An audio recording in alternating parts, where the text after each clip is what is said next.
When you're born, you resemble your parents. When you die, you resemble your decisions. Ladies, gentlemen, and variations thereupon. This is Modern Escapism.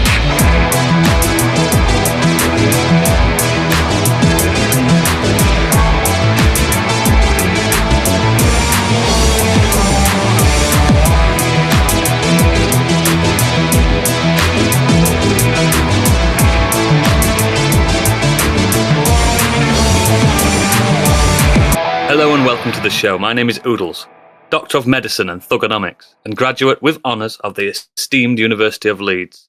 And today, I'm joined by two of the best podcasters in Europe. First, I'm joined by one of the greatest minds in British science, graduate of Bristol University. It's Dr. Candy Mean Bean Machine. Good afternoon, that's Dr. Candy Machine HND. Thank you. And also, I'm joined by graduate of Newcastle University and tenured podcast professor of performing arts and technology. It's Professor Gadget 8-Bit. Gadget, Newcastle. Hello.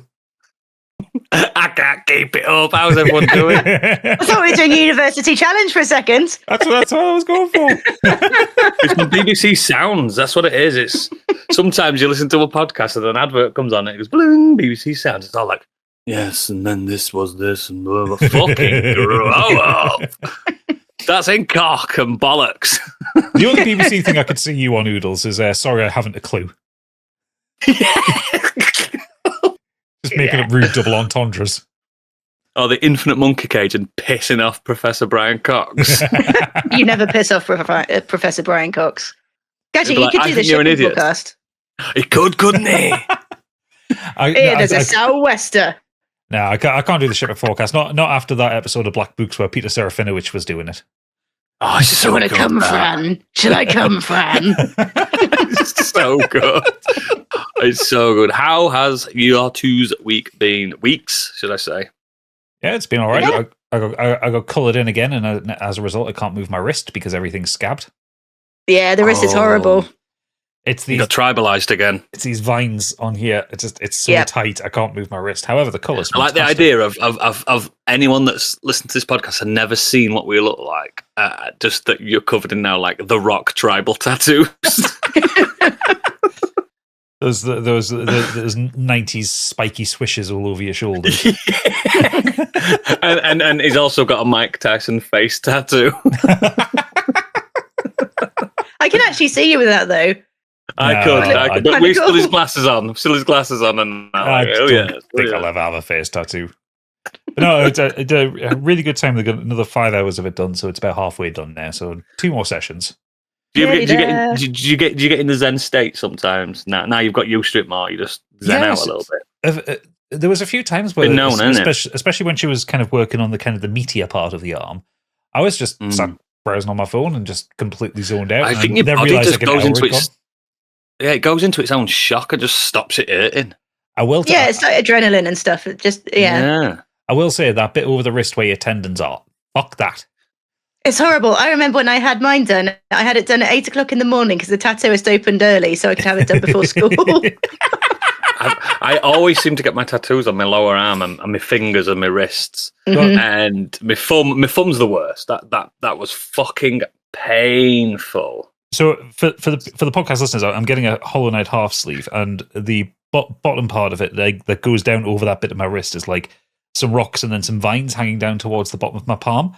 Coloured vines as well, listeners. Coloured vines. Coloured in green. But when she was doing the outline of those, it was these long draws all the way down. And God, I know. It feels like they're cutting your wrist, doesn't it? It does. I nearly bit my own lip open, like trying not to shout. Killing me. Like, again, the meaty bits of my arm. Fucking great, fine. I didn't mind that. Yeah, do it all day. The wrist was awful. I'm glad I never have to get my wrist tattooed again. I want one on my bum, because I've heard the bum can go either way. It can be super painful or not. I've not done too many bums, but the ones I have done have been quite painful, apparently. Yeah, I want to test myself on a bum. There was a middle-aged bloke on one of the other tables, and he was getting a full chest piece, like in a day. Lip and neck. And I was already getting tattooed when he came in, and he was giving, it's got to be great, I can fucking do this and all that kind of thing. within about 10 minutes, he was like, "Oh God, it hurts." Yeah. It's always the biggest ones that cry the most. It is. But chests are particularly painful, I think. I don't know from experience, but I know from experience of having done them. If only we had like podcast hosts on this show that had loads of tattoos, but we can't discuss it with anyone because none of them do. No. Let's move on then to. I think it's time for like gadgets, gorgeous news or gracious news or Glorious. glorious. Grotesque. There we go. You may already know, but he doesn't, because it's time for Biggie's Breaking News. So, from the glorious newsroom, as you can see, it's all spangly and covered in gold. I took This is swish. Yeah, I took inspiration from a certain US president on the decorating. Gold everywhere. Yeah. So we had Sony did a big State of Play live stream this week. Also, incidentally, Biggie put the news together. The someone who doesn't exist anymore. So it doesn't exist. there's going to be a lot of push square on this one. Because it just uses his favorite tabs constantly to find all the new. But yeah, Sony had a bit of a State of Play this week, and there were a few. I think we all watched it, didn't we? Yeah. I didn't. I caught the highlights. So it kicked off with a game I don't think anyone actually expected, which was Kena Scars of Cosmora, which no one expected Kena Bridge of Spirits to get a sequel, but I'm in for it. It looks great. I own Kena Bridge of Spirits, the original one, and I put about 30 minutes in and something else came out. Should I re-download that? I would say so. It was a 7.5 out of 10. Like, it was a good game. There was some really fun. I own it already, so it's not going to hurt, is it? Yeah, there was I some think really I did fun the same combat thing. towards I've the got end. it for some reason. And just never. I can't remember what, but it came out, and then not long after, something else came out. Yeah. It could have been on Switch. It could have been something else, but something came out, and I just never went back. Yeah, but no, Scars of Cosmora looks really cool. Keena's a bit older. She meets more of these spirit tuners, benders, whatever they're called. Yeah, man. Maybe I should play it. Yeah, it looks like it looks like they've taken the first game and just made it bigger, which is kind of what you want for a sequel to a game like that. Weirdly enough, there was a AAA John Wick game announced, which had the worst Keanu Reeves impersonator doing the voice of it. The model didn't even look that great either. I bet it's Troy Baker. I think I read again, it's blue sky, pinch of salt, but I read someone say it's confirmed that it's not his voice. Yeah, it doesn't sound like him. He's happy to do promo apparently, but that's about it. He sells his likeness, doesn't he? Death Stranding 2 is getting its PC port on the 19th of March, which... that widescreen looked cool. Yeah, I play an ultra-wide, so yeah, I'm happy about that, because I didn't finish it on the PS2 before PS5 before I sold my PS5, so...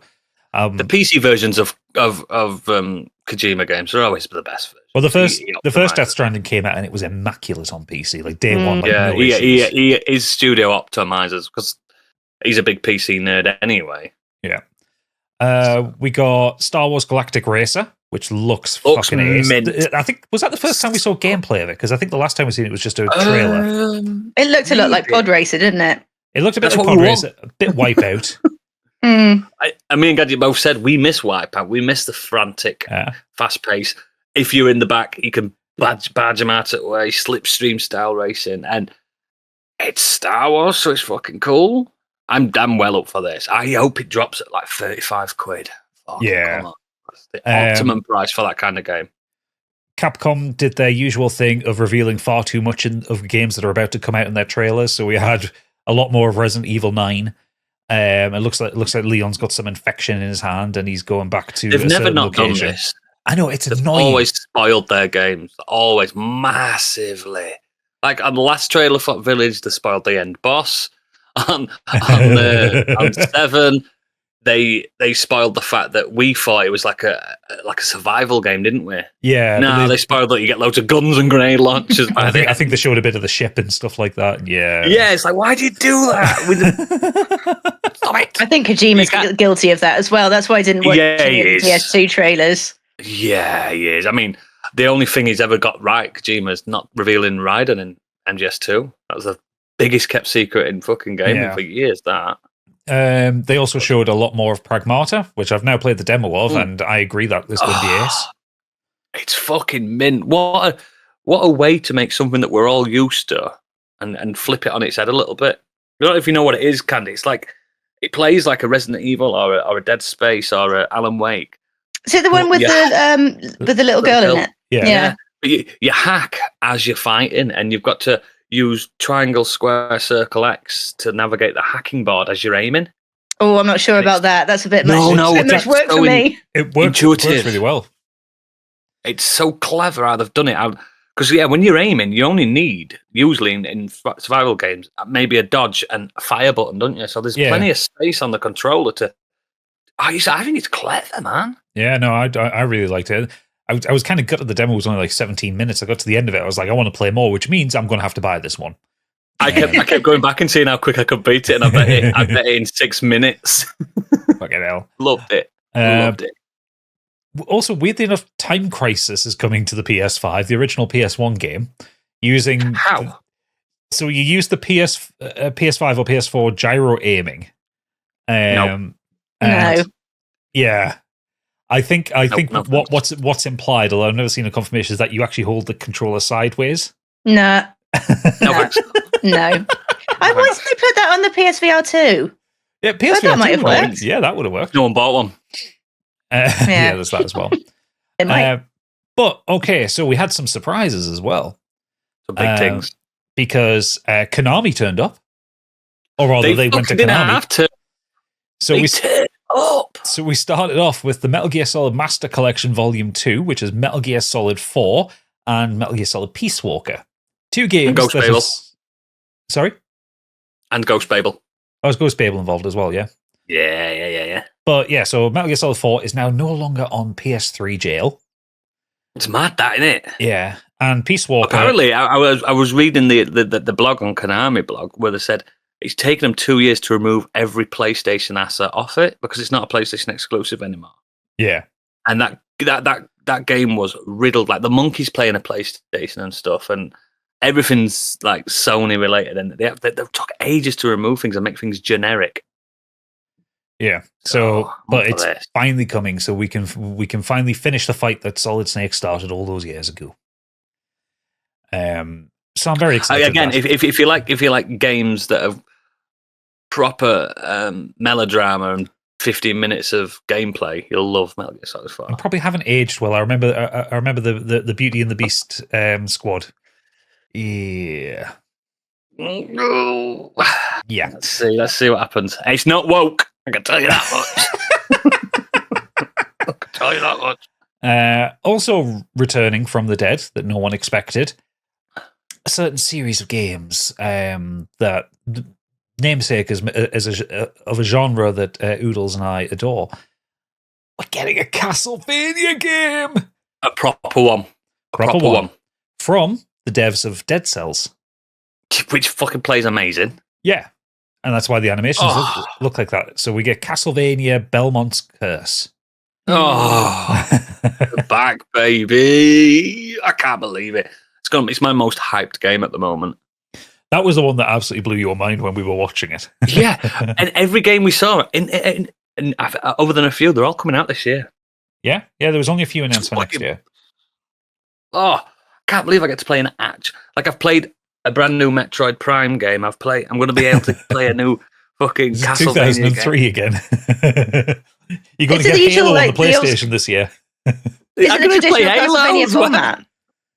Yeah, it's nice. It is. It's Proper. 2D. It's full open map. It's mad bosses. It just looks gorgeous. Nice. I hope the dialogue's terrible because you've got to have terrible dialogue in a Castlevania game. Yeah. What is a man but a miserable pile of secrets?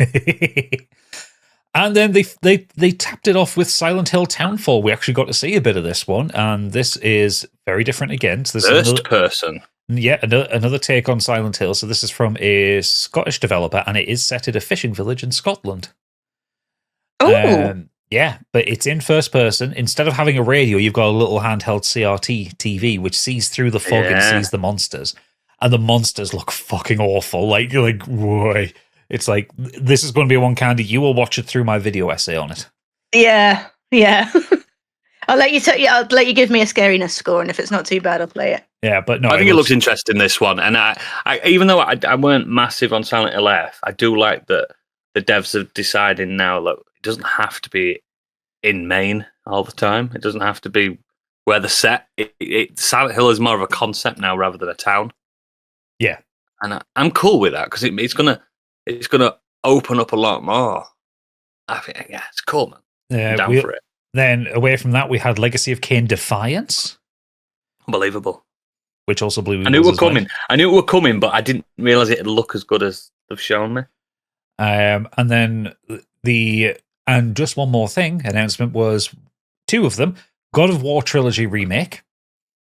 Yeah. Yeah, with the original voice actor of Kratos, not Christopher Judge. Yeah.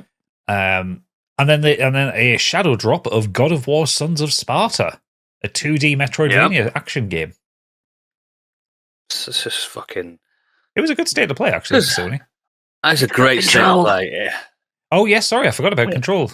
The good one. Yeah, the candy one. Yeah, Control We saw Resonant one of the bosses in Control Resonant. Yeah. I think we saw the big head one.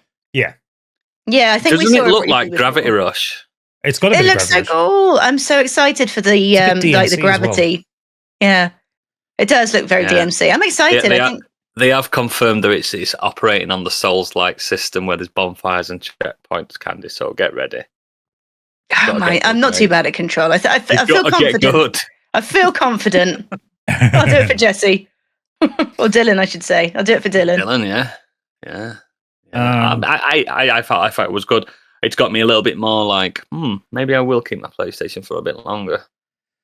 And Konami were also making a new JRPG for PS5 called Rev Noir, which I have no idea what to make of. No, but Konami haven't made a JRPG since like Iron Chronicles. Oh yeah, I know they haven't done it. No, Suikoden. Yeah. And it's just like, whoa! I didn't know they had it in them. But okay. Well, clearly they realised they weren't making enough money off eFootball and just the pachinko machine, so they decided to invest in things. It's clear. And they've done the smart thing by like they're not scared of using people outside of Japan.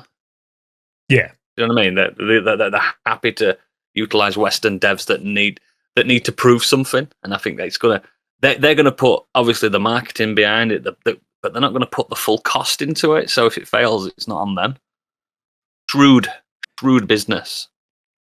However, despite exciting, despite the love and adoration of for the shadow drop of Sons of Sparta, the God of War side scroller, fans are lashing out at it because it actually has a 2-player co-op mechanic in it, but you have to beat the game first.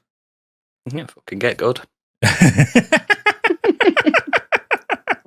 Yeah, I don't care. I would never play it co-op. Yeah. And God of War creator David Jaffe's not happy about it because he had a 10-minute tirade on social media, and he said it was insulting to the fans and the people who worked on the game. Apparently, or did he not know then? Well, no, he doesn't work for Santa Monica Studio anymore. No, he doesn't. No wonder he's being an ass about it then, isn't it? If he were working, it'd be like, it was my idea all along. Get good. I don't know. Maybe it's because they designed the game to be a single-player game, and that's just a little tack on at the end. If you get what I mean. So yeah, you can play as Demos, but you've got to beat it first. Fair enough. Next up, a designer claimed most of Highguard's dev team have been laid off weeks after launch. Alex Grainer, a designer who worked on Apex Legends and Battlefield 6, made the claim in a LinkedIn post on Wednesday. The post was shared by multiple other Highguard developers, including audio director Brad Snyder and producer Amelia Almeida. Amelia Almeida, that's a fucking name. Amelia Almeida. Unfortunately, along with most of the team at Wildlight, I was laid off today, he wrote. This one really stings as there was a lot of unreleased content. I was really looking forward to that, and I was really looking forward to that I Know There's design for Highguard. And there have been a load of devs claiming that it was the Jeff Fest that killed it. The Jeffs killed it because there was social media, basically, and influencers turned people off it. I don't think that's the case, though, because the game debuted with 100,000 players on Steam, and then the next day there was 5,000 players. People just dropped off, didn't they? Yeah. I don't need a streamer. I saw the trailer, and I don't need a streamer to tell me it looked just a bit boring. Yeah. I didn't think it looked like a stinker. It just nothing particularly appealing that hasn't been done before. Yeah. I mean, most people who reviewed it or left reviews on Steam says it's fine, but other games are better. Overwhelmingly fine. Yeah. Bog standard average. But then they probably thought to themselves, but Arc Raiders is right there, and I've paid money for that, so I'm going to go and play that. Arc Raiders has people playing it. Yeah, that's what they've gone, you know what, I'm going to go back to there. Oh, Apex is over there, and that's free. Yeah, and also with Apex, over there, and that's free. I can play it on my phone, I can play it on my fucking console, I can play it on my PC at the same time, I can do it all at once and transfer everything, so I'll play Apex instead. Yeah. You know what I mean? Do you know what? I actually think Marathon looks good. Oh, for fuck's sake, I there's two know. of you now. I know. I think it does. I'm horrendously curious. It's not my type of game whatsoever. However, it looks like Roblox. Yeah, but in a cool way though, like cyberpunk. Nothing cool about it. It's not cyberpunk. It looks like it's fucking. It looks like it's failed its assets. It looks like it's. It looks like they struggled because they found that they were cheating and they had an art design and they went, shit, we've got a few months to get an art design. We'll just put these flat blocks on and make these guns look like Lego guns. I think there's normally a choice behind that, isn't there? So I think they're expecting it to hopefully run incredibly well if that's the kind of graphics they're using. I think it's cool. I think the style's cool. I think it's a bit different. Yeah, it's like a neon cassette futurism, isn't it? Yeah. Oh, yeah. I probably won't play it, but I'd like to watch Nobody will. I'll die. I'll die a death. Gadget will play it for a week and then never touch it ever again. Speaking of games not getting played, it's not looking good for fighting game 2XKO just weeks after the PS5 debut. Despite launched on consoles a few weeks back on 20th of January, it sounds like 2XKO is struggling to attract enough players. The free-to-play fighting game, which is based on the eternally popular League of Legends, enjoyed a positive reception on PC before its move to the consoles.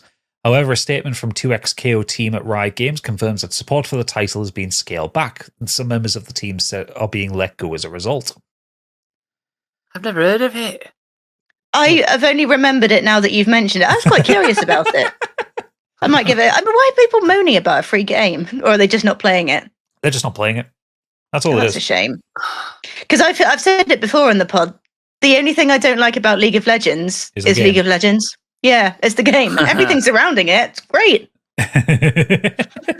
I mean, Street Fighter 6 is now like retailing at 17 quid. Don't bother. Just play that. Just play that.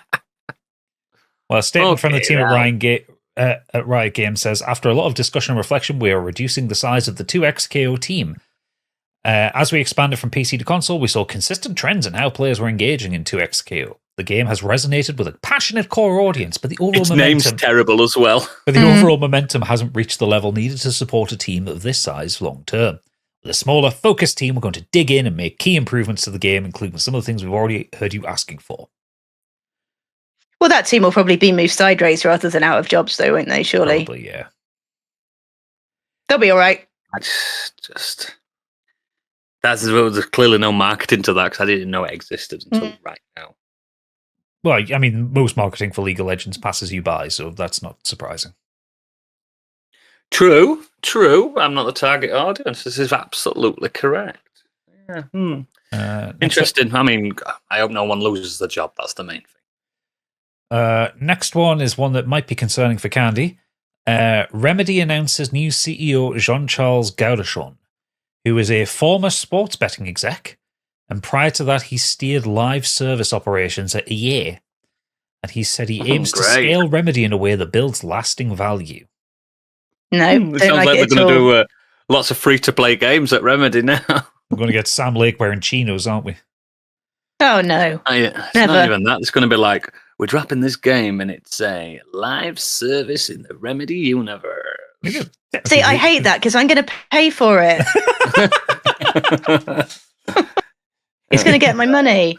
No, I'm on a lot of Remedy forums, as you can imagine. I can't see anyone that's happy about it. No. But at the same time, Alan Wake just didn't make a profit until about 3 years later, has it? It's only just making a profit now. We all remember that. That's because it was locked to Epic. Like, if it launched on Steam, it would do fucking numbers.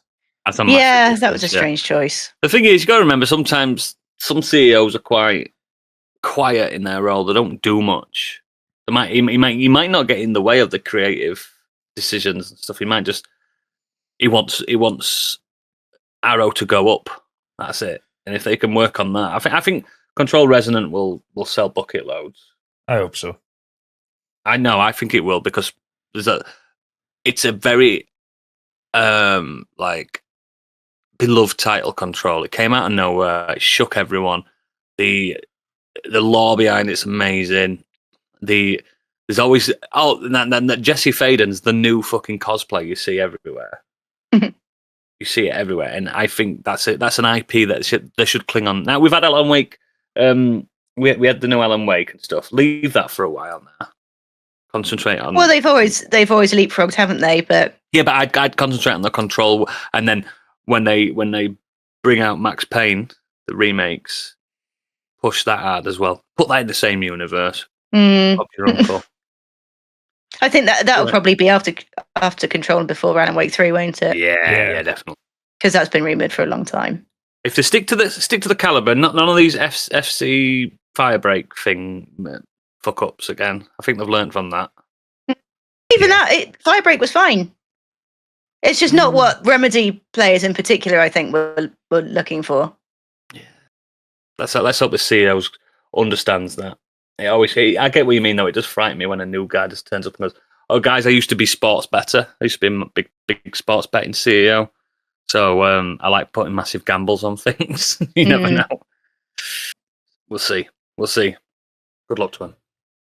All right, we're moving over to film and TV now. You see, are you listening, Bigglesworth? I'd have to say next to Gadget. He just does it.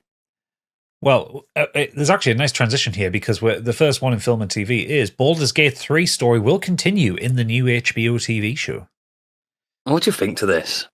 So, I will get to thoughts on this because I do have some thoughts. But the article basically says the story and characters featured in Baldur's Gate 3 will return in a TV series from HBO that continues the plot after the events of the game's ending, the company has announced. The live-action TV show deals with the ramifications of the events in the third game and features current characters as well as entirely new ones. Now, this next name is the one that concerns me. Craig Mazin, who is currently leading the Last of Us TV series, also from HBO, has signed up to serve as creator, writer, executive producer, and showrunner on the project. Oh, no. With no new Baldur's Gate game in the works, Mazin is set to have freedom over the direction of the story. Now, Craig Mazin has done precisely two good things in my mind, Chernobyl and the first season of The Last of Us. But remember, he was the one that pressured the studio to take his name off of Borderlands film, and he was also responsible for The Last of Us Season 2. Yeah. I'm not convinced on this one. Also, the fact that they're mentioning that characters from the game are going to be in there, if they do not hire the voice actors to play them, I will be kicking the fuck right off.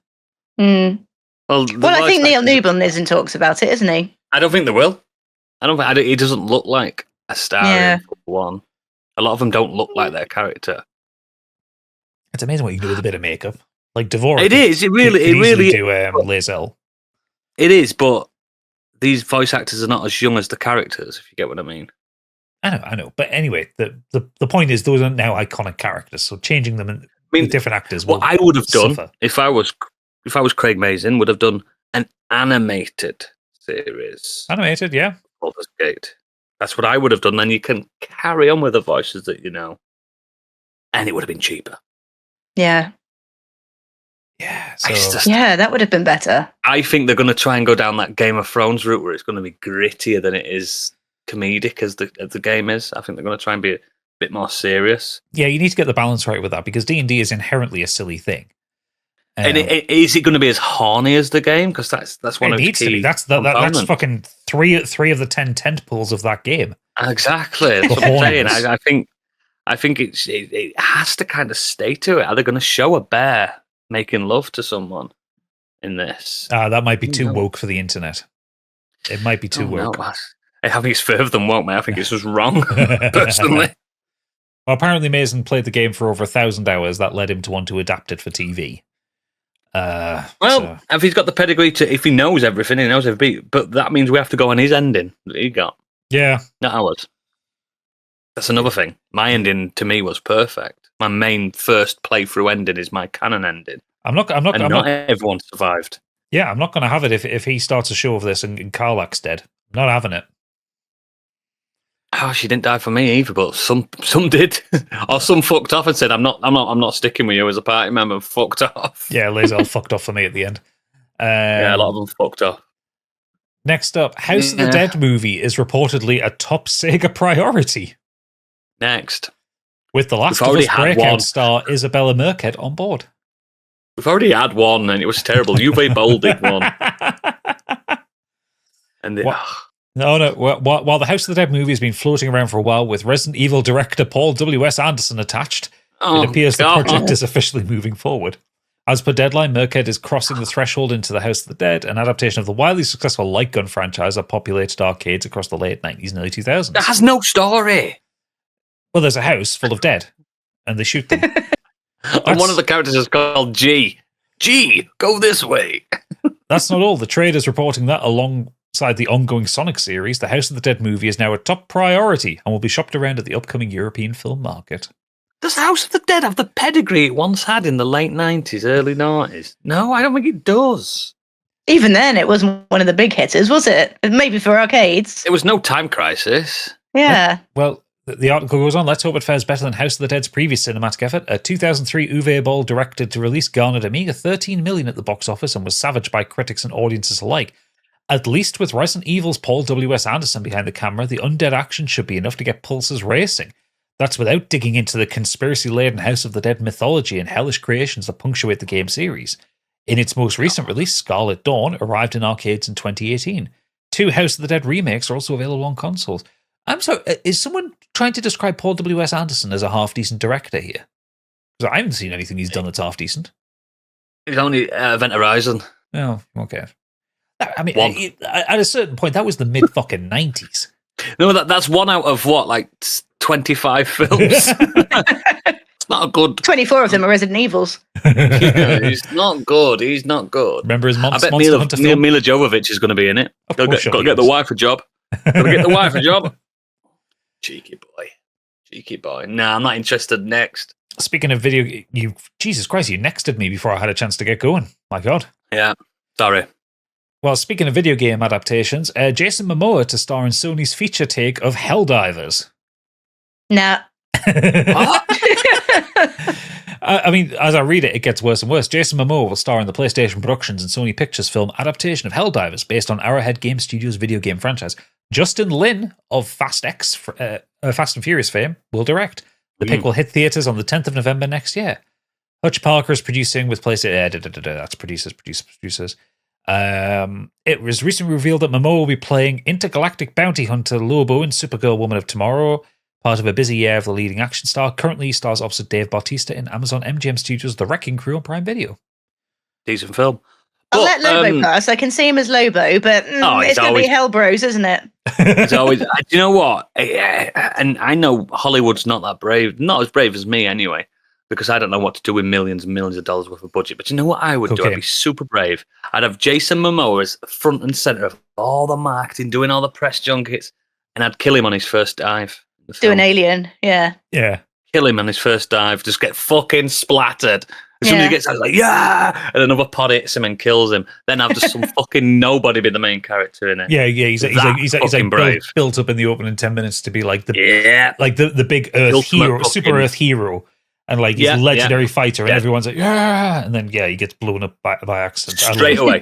First fucking run, fucking amazing. That's how you turn it around, and that's how Jason Momoa continues his cool streak. He was fucking, because he don't give a fuck, does he? Just drinks Guinness and rides motorbikes. Plays bass, yeah. I think that would be such a cool touch for him to do, but they won't. He'll survive. If we get to the end. Brad Pitt blockbuster F1 sequel in the works, according to producers. What's it called, F2? That's what I was going to say.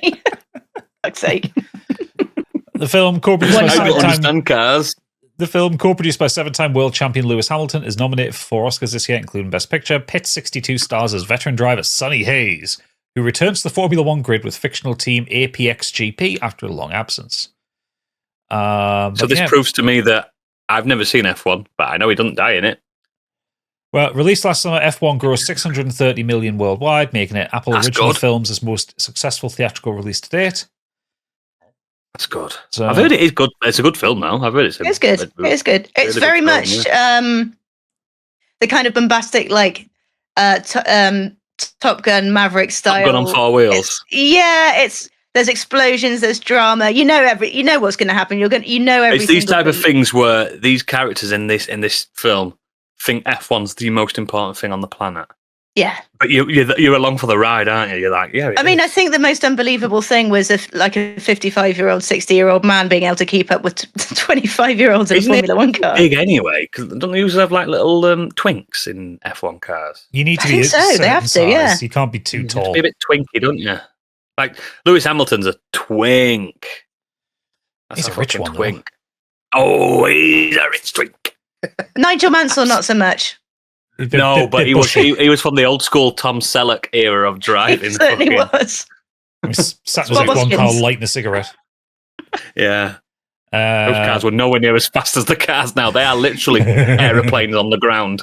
Yeah. On a slight tangent, I saw a clip going around Reddit today of I think it must have been the Monaco Grand Prix this weekend or something. Basically, in one of the tunnels, one of the cars had an engine failure and was like going at like 70 miles an hour as opposed to 200. Yeah. And a car comes round the blind corner to him and like fucking smashed into it. No, that's the thing. That's the scary. It doesn't manages to skirt around him in like a blink of an eye. That good. I'll send you this because you need to have that split second. Fucking wild. Like their reactions are unreal. It's like they're not human. That's the thing of F1. That's what people get into it for, the science behind it, don't they? They love science behind it because that is science. It's not just racing. That's like mechanical without a doubt. Engineering to its utmost. Like aerodynamics is way more important than anything else, and fucking grip to the ground. I'm not into it, but I know it's fucking nerdy as fuck. And it gets very nerdy. Actually, you're right. The race is almost secondary, isn't it? Like, there's so much. Yeah. Everything else. I remember when the Apple Vision Pro was put out, and someone built an app which like put like a virtual racetrack on your coffee table in front of you. Yeah. And that was like the first time I'd ever seen an Apple Vision Pro and thought, I would buy for that. I'd have that. Ooh, that looks cool, and you can tweak things. Yeah. I'm all for it. So good luck, Bradley Pitt. May you be a star in F2. Yes, Bradwood Pitford is going to be back in the pit. Next up, one for Candy here. Mike Flanagan is remaking The Mist. I know, I saw. Stephen King. Yeah. So Warner Brothers is reuniting frequent collaborators Mike Flanagan and Stephen King on a new adaptation of The Mist based on King's acclaimed 1980 this novella. This must be honestly why I saw a meme other day. I think it was linked to that. Yeah, I didn't realise there were news, but someone says it's not a real year unless a Stephen King book's been adapted for the screen. We had and he's right. Pet Sematary a couple of years ago, didn't we? Last year we had two. We had The Long Walk and we had Running Man. Yeah. You know what I mean? Flanagan will direct and write the screenplay. Producers. I like Flanagan. I'm a big Flanahead. So in The Mist, a small town in Maine, not called Silent Hill, is consumed by a thick, mysterious fog from which creatures emerge to attack the townsfolk. I promise this is not Silent Hill. A group of survivors hole up in a local grocery store. This is not Silent Hill. As often happens with King's fiction, anarchy and societal reordering brings out the best in some, the absolute worst in others, sparking mob mentality and empowering unhinged extremists who become dangerous as the horrors outside. I wonder which ending he's going to go with. Yeah, because there is two endings, isn't there? Well, there's the ending in the novella, and then there's the ending in the last time it was adapted. The one in the last time it was adapted was a lot grimmer. The Thomas Jane ending. Yeah. If you've never seen The Mist, guys, fuck me, that's got to be one of the most harrowing endings of anything I've ever... Because I've read the novella, I've read all fucking King's books. And then when that I was like, oh, it's different. Oh, no. I'm just looking like, oh, no, what have you done, Thomas Jane? What have you done? I mean, you can say that was quite a recent. That was quite a recent adaptation. 2005-ish. Oh, that's longer than I thought. 2000s, yeah. Yeah, I'm older than I thought. Flanagan is kept busy with Stephen King's works, directing Gerald's Game, The Shining, sequel Dr. Sleep, and The Life of Chuck. He has been engaged in a new adaptation of King's first published novel, Carrie, as a mini-series for Prime Video. I'm up for that. I love Carrie. I'm up for that. I can't wait for the internet nerd to go, this is fucking woke. Fucking Walt. Mate, this woke in the fucking 70s, mate. Oh, you know who'd be a good Carrie? Yeah, mate, he's about periods. You know who'd be a good Carrie? Who? Your girl Sydney Sweeney. She'd be too an ace old. Carrie. Yeah, no, you can age her down. She's not that old. Yeah, but You can't go by the Too size of her big. boobs. boobs are too big. You know, know, we're not like trees. Our boobs don't continually get bigger and bigger. It'll be Jenna Ortega. You know it will be. She'd work. I wonder. She'd work. I hope it's not 11 from Stranger Things. I hope it's not I think she's retiring for a bit, isn't she? good. Be a Yeah, mum. 'cause You'll to be a keep- mum, love. Every time she does something, the internet just hates on her for some reason. Yeah. Yeah, it's not that. I think she's great as 11. I kind of want to rest from the Stranger Things people for a bit. Fair enough. Bring What's it it- a nobody no one knows. I'll tell you what, here's a nobody that nobody knows, because Jason Statham is to play Jason Statham in Jason Statham Stole My Bike from David Leitch. Do you want me to pass that sentence again for you, Oodles? Jason Statham Yeah. is to play Jason Statham All right. Yeah. in the film Jason Statham Stole My Bike. Bugger me. Jason Statham. Jason Statham stole my bike. Due to shoot this May, This is meta. due to shoot this May from a script by BoJack Horseman and School of Rock writing alum Alison Flierl. I'm not against that. I'm not against that. Jason Statham Stole My Bike, pitched as a big-budget action comedy with huge set pieces, firmly tongue-in-cheek sense of humour, and a surprisingly lofty $80 million budget, is currently lighting up the European film market in Berlin, where the project's already attracted a lot of attention. Amazon is, sources suggested, closer to picking up the film for multiple territories. So far as the plot of the movie's concerned, however, that much is kept firmly under wraps for now. It's worth noting that Deadline sources have heard the movie will see the Stath in the role of a lifetime, playing global action superstar Jason Statham. That the film is called Jason Statham Stole My Bike, which may hold some clues as to what's in store. What was that film with Nicolas Cage and Joel, Last of Us guy? Oh, the unbearable weight of massive talent. Yeah, if they do it like that, where it's meta as fuck, It'll have to be, yeah. I'll be hilarious because Jason Statham, He's a funny believe guy. it or not, believe it or not, he's a funny bloke, and he can do the Leslie Nielsen constantly acting straight. Have you seen him on some he was on Graham Norton a few years ago, and he absolutely outclassed absolutely everyone there, mate. Go back to his I early expect career. it. He's fucking hilarious in Snatch. Oh, snap! Oh, yeah. I mean, just going by What's that some for? of the Germans? movies. Just going by some of the movies he's chosen to do, you can tell he's funny. We've all seen Crank. Yeah, The Crank. Beekeeper. Yeah, yeah.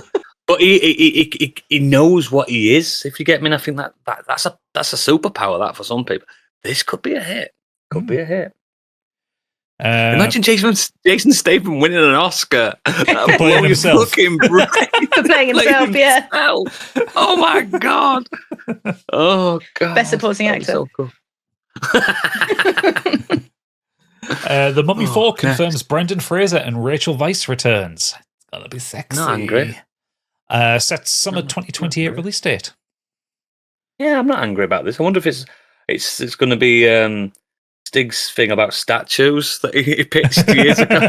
Yeah. Remember Stig's statues? A great idea. I think it's a great idea. But do you think they're going to have what's his name? Imhotep. Who played him? He's And really he cool. is. Yeah, I think he is. Yeah. Because it wasn't Rachel Weisz in the last one, was it? No, it was someone else. Rachel Weisz didn't sign on for it. But it was still the same character, wasn't it? Yeah, it was still Evelyn. Yeah. Oh, that's fine then. That's cool. Yeah, bring it on. Bring it. They're a bit older. The son's a fucking 40-year-old man by this point. Yeah, bring it on. Bring it on. Fuck it. Why not? What's worse that could happen? Well, I'll tell you what's worse that could happen, because originality seems to be down the pan. Texas Chainsaw Massacre series coming from A24, Yeah, but it's A24. starring Glenn Powell, apparently. What? As Leatherface? Actually, sorry, produced by Glenn Powell. I apologize. I'm going to say. Him going. Running through fucking washing line. Yeah, One of the best looking men in Hollywood. apparently the rights to the franchise have been caught in a bidding war, and A24 has emerged as the victor. Hey, that's what you want. You can make a really grit. I mean, the original's gritty as fuck, man. It's Yeah, but so then, realistic, that fucking film. but then the 32 sequels that came afterwards aren't. Didn't they do a Rob Zombie one? I didn't like that. Yeah, the Rob like Zombie that. did one after he did House of a Thousand Corpses, I think. Yeah, Did I he? didn't like that.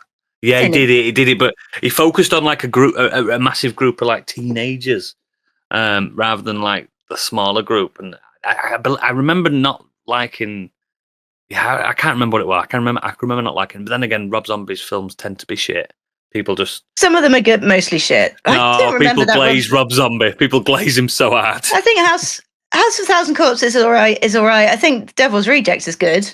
The rest, The ending's good. The Devil's Rejects. yeah. Great use of Freebird. Other than that, no, I think people glaze him massively because it's like, yeah, I like Rob Zombie as a person. I like his music. I like it. I like it. He's creative, but I don't like him that much as a director. Big crap. I thought Halloween was all right.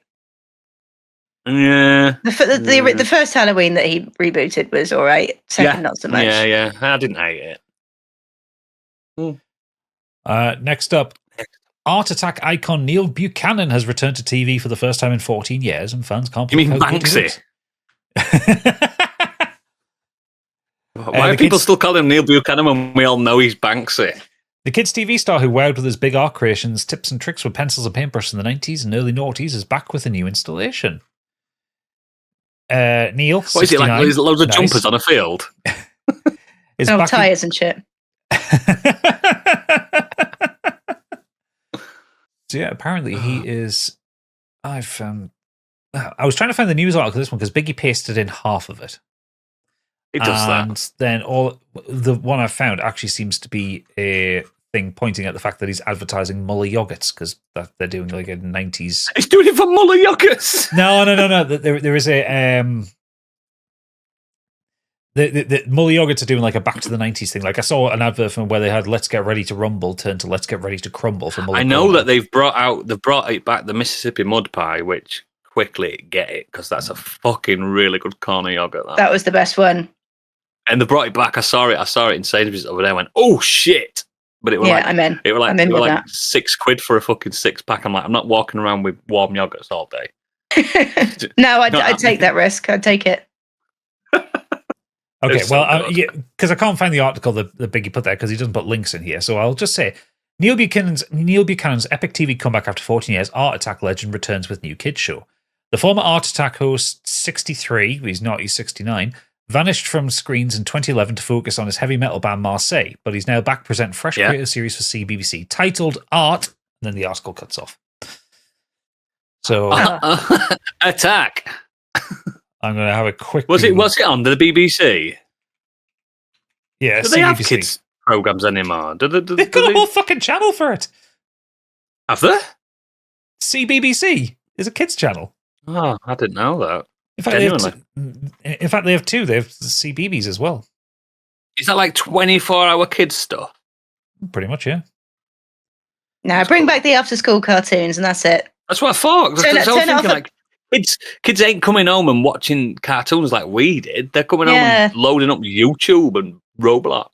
Turn it off at Newsround and Blue Peter. No one liked that. No, I like Blue Peter. Nah. I used to fancy half of them on it. No, I used to go to Biker Grove on ITV at that point. Biker Grove. No, Biker Grove weren't nowhere near as good as Blue Peter. Blue Peter was it was like the one show for kids. Oh, do you remember when that guy got caught doing drugs though, and he got fired? That was Richard fine, right? Bacon. Richard Bacon, yeah. Yeah. Just furious. I'd love to do a few bumps with Richard Bacon. A bit of bacon, yeah. Right, okay, let's so go. it was a Twitter Bumps post, for the but bacon. apparently I can't go on Twitter to look at it because I don't have an account on Twitter anymore. My Twitter God. doesn't exist, that's why. Fucking unprofessional. I swear to God, Biggie. I swear to That's God. why he's been sacked. He's going to be sacked. I'm going to sack him. He's going to be in the in memorial section later. Yeah, no, not having Biggie's it. World of Death. Biggie.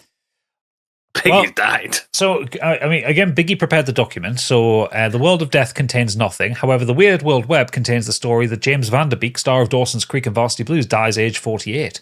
So, Bloody hell. How weird. how weird. That's not weird. That's tragic as fuck. Yes. That is tragic as fuck. Poor old Vanderbeek. He's so young, Vanderbeek. No age, Remember him in Jane Silent Bob Strike Back? I do. Yeah. He's funny in that. He's a funny guy. Oh, Well, it's so sad. But yeah, it's not weird. No, it's certainly not weird. And I'm more taking the piss out of Biggie than the fact that James Vanderbeek has died. He died at age 48 after a lengthy battle with colorectal cancer. That's so fucking young. Yeah. Frightens the fuck out of me, that. Like that's so young. You know what I mean? And you think, I know it sounds weird, but you think like celebrities are immortal sometimes, don't you? Yeah. Especially huge shame. Vanderbeek, of the Vanderbeek legacy. Yeah.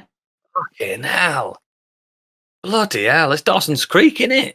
I remember Murder Dolls on Dawson's Creek once. Yeah. They're the goths. Hey, man, we're just like you. We just dress in black. They fucking aren't. No. We also eat dogs. But it's just, I think it sucks when you see people like closer to our age. And like last time I saw Vanderbeek, he looked in good health, but cancer's a fucker. Fuck cancer. Fuck it. We're right, aren't I? I'm right in saying that's not a hot take, is it? That's not a hot take. That's a positively frozen take. Yeah.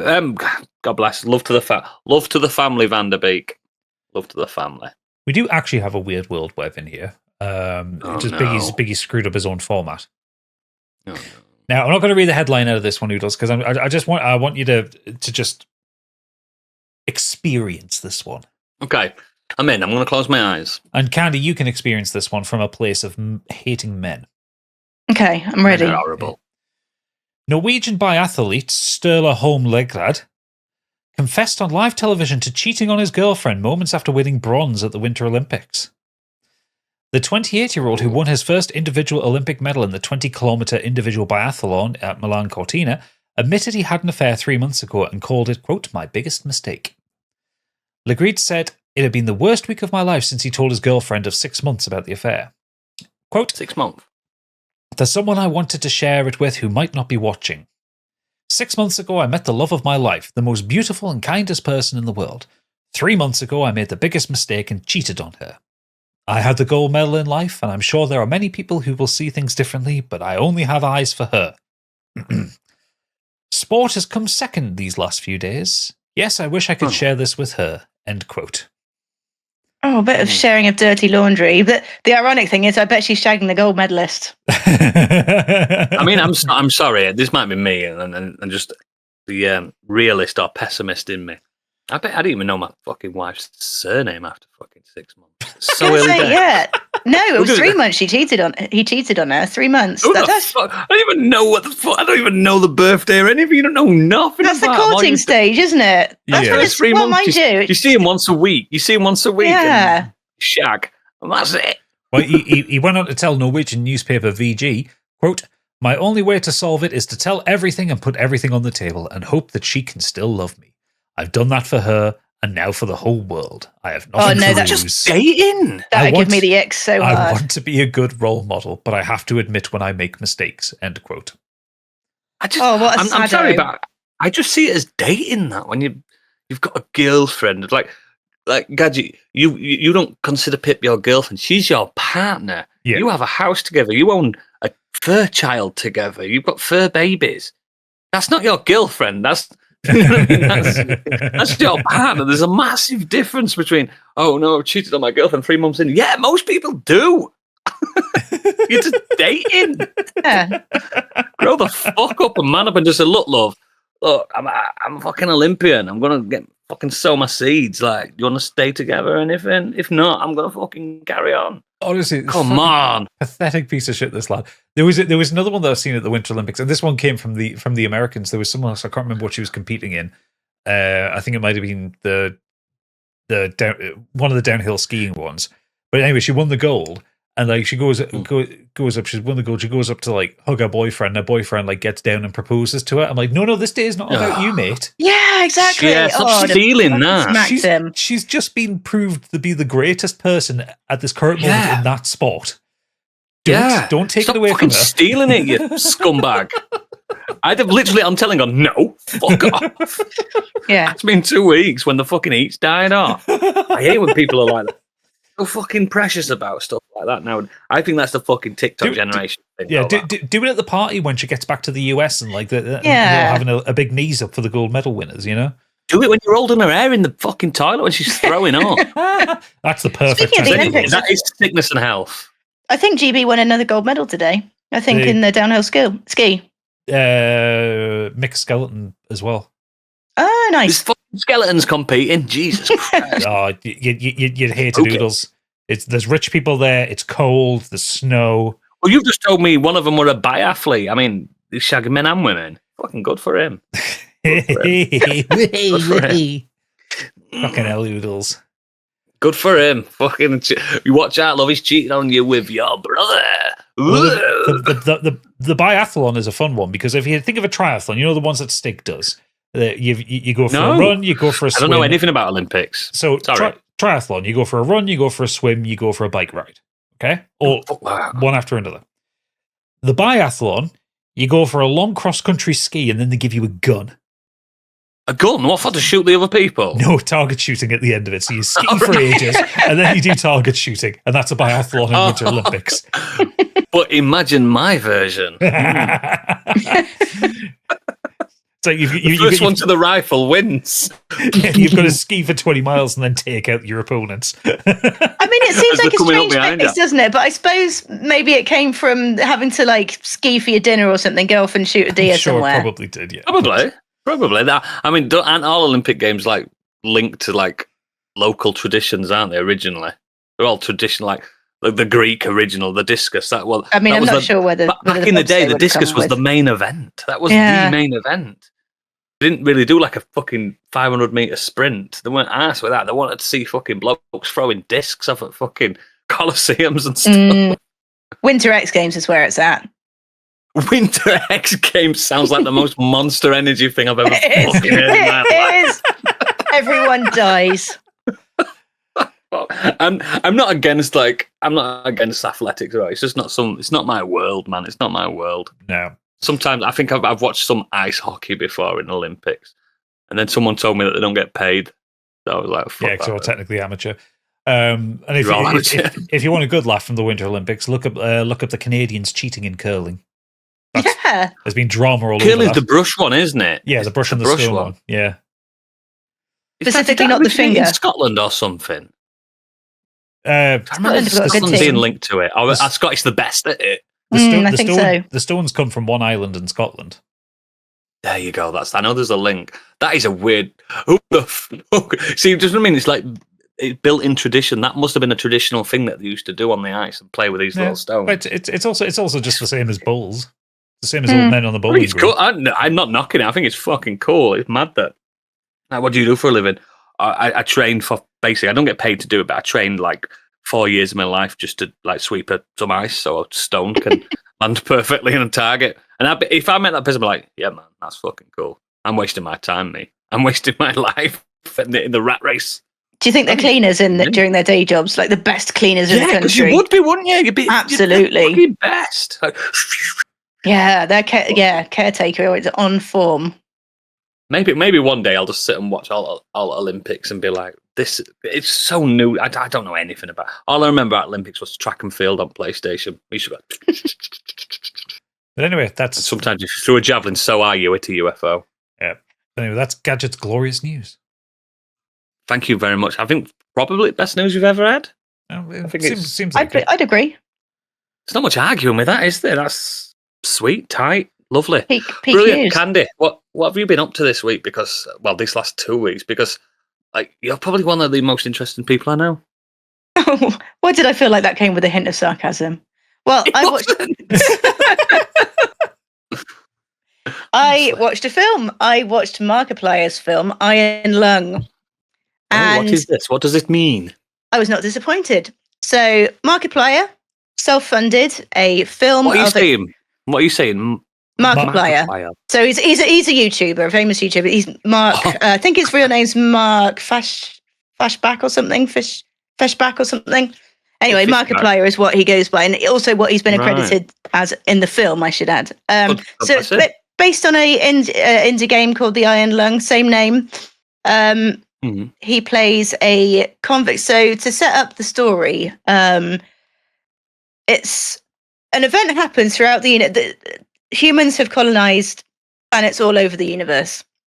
There's an event that happens called the Quiet Rapture, and all these stars, all these planets that held humans, they all suddenly disappear, and the only humans left in the universe are these people that were left on a couple of different space stations. So there's less than 1,000 humans left in the universe. I'm already in, because it's like Battlestar Galactica. It gets better. So in place of these planets that have just disappeared, there has appeared these blood moons, and I think there's 2, 3, 4 of them. I should preface this by saying that I didn't see the greatest copy in the world, so it was quite dark and some of the audio was quite hard to hear, but I'll get into that later because I don't think... Did you sail some kind of... Yeah. We're not condoning it, guys, but Candy is self-employed. She has to pay her taxes, and it's coming up to tax year soon, so we can... It's happened.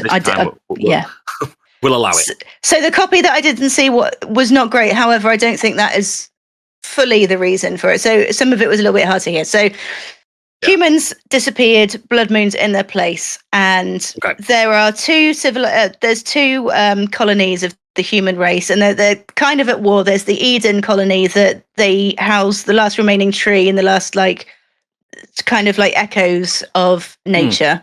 And then there's the, I can't remember what the other colony are called, but they're more interested in finding out what actually happened to the universe, discovering things on these moons. And they send convicts down into these horrible blood seas to find out more about what's happened, what's down there, all that kind of thing. It's interesting. I like that. So Markiplier is the main character, and I believe his name is Simon, if I remember correctly. And he's a convict, and he's sent down in this horrible tiny submarine, which is where... basically all of the film takes place. That's why it's called Iron Lung. That's why it's called Iron Lung. Like I said, it's self-funded, and it's fairly obvious that there's really only one set, but not necessarily to its detriment, because the way they get round it is quite clever. It really has a horrible sense of foreboding. One really cool aspect of it is that they don't have cameras. The submarine itself, it doesn't have cameras. It just has like an X-ray, because obviously blood's thicker than water. All they can do is like X-rays. So you won't be able to see anyway, would you? Yeah, he's getting these X-ray shots every couple of minutes. Turns out, surprise, surprise, he's not the only one down there. So this submarine, it's on a sort of tow line from, I think this isn't 100% clear, and I don't know if I just didn't quite hear it, or if it was a bad copy, or if it's just not explained that well. But I think this is on a tow line from a space station, so he keeps getting taken up, put back down again, and it becomes reasonably obvious that he's probably not going to make it out of this submarine, and cosmic horror ensues. I was pleasantly surprised. It could have gone so badly. Self-funded thing. Markiplier wrote the theme tune, starred in it, sung in it, that kind of thing. But actually, he's not a bad actor. Given it's his first sort of serious acting role. What's he famous for before this, sorry? Just a YouTuber. Just YouTubing, and I haven't actually seen any of his... He's an entertainer anyway, in general, so I can see the jump. I can see the jump from, like, being a YouTuber to an actor. I can see he's obviously comfortable at directing himself for one, but being in front of a camera and but it's him. There's one other actress in it that you see very, very briefly, and there's a couple of voice actors. One of them's Troy Baker. So with the exception of that, it's just him leading the whole thing. And he doesn't. Is he a handsome boy? Let me have a look. He's a handsome fellow. Yes, he is a handsome fellow. Okay, let's have a look at him. Markiplier, like multiplier, but with Mark at the beginning. Oh, he's a handsome fellow. He looks Hawaiian. Yeah. Yeah. Oh, he's a handsome fellow. He is a handsome fellow. Maybe he's lovely. He's a lovely looking guy. So he leads this really surprisingly well. I would say the film maybe suffers a little bit from pacing issues. It started off pretty compelling. I think in the middle section it fell apart a little bit. Yeah. The finale, it just really ramps up the kind of cosmic horror and everything. It's grotesque, and if you don't like blood, do not watch it. And it just ends up being fairly horrendous, as you can imagine. What I was saying about the sound design, apparently, I think it was an intentional choice because he's talking to a couple of people through this radio, and you don't really know if it's real. There's several things that happen throughout the film that make you think, oh, he is losing his mind. He's seeing quite things Lovecraftian in that way. exactly like that. Yeah, exactly like that. But the voices over the radio, they're kind of garbled and they're layered on top of each other, and the sound effects. Again, I think it's by design, but if you're a bit mutt and deaf like me, it's quite hard to hear, and it's certainly the story itself certainly doesn't hold your hand. Titles on love. I couldn't because it was a bloody 7 Seas one. But yeah, I think that's one of the things. I'll wait for the real thing. Yeah. I'm definitely going to watch it again. I'm going to watch it again when I can see it properly because it was compelling enough. I think having watched it straight after the film, I gave it a 6 out of 10. But I think actually having dwelled on it a little bit more and kind of absorbed the story, I think it potentially could be higher. I need to watch it again. And it's an independent film, so sometimes you've got to think to its means. Do you know what I mean? Yeah, but no, I was pretty happy with it. Has it been a success? Do you know? I do not know. I think it was they showed it at several cinemas by request. If enough people asked for it, they showed it in a couple of Cineworlds here, I think. So it's probably not going to be that long before it comes out on streaming. But yeah, for something that's a kind of passion project, it might not even need to make a lot to make someone back. Do you know what I mean? Probably not, considering it was pretty much only him in it. It can't have been that expensive, can it? But I don't know what it is. I kind of like the idea of Lee's like. I hesitate to use the word influencer because if he's a YouTuber, he's a creative in general. He's not just an influencer. He's not just buying a sandwich and eating it. Because that's if you're at the top of the game, yeah, absolutely. If you're good at that, yeah. And I think I never played the game, but I think apparently it does stick to the story quite well. I think the story. I've never heard of the game either. No, apparently the story is to highlight the gameplay, not so much. So you get to see the story without having to play it. So yeah, no, I enjoyed it. Iron Lung. Or is it the Iron Lung? I think it's called the Iron Lung. I could be wrong. You'll have to find out. You'll find it. You'll find it. Find it. That's awesome. Anything else, or do you want to? So we move on.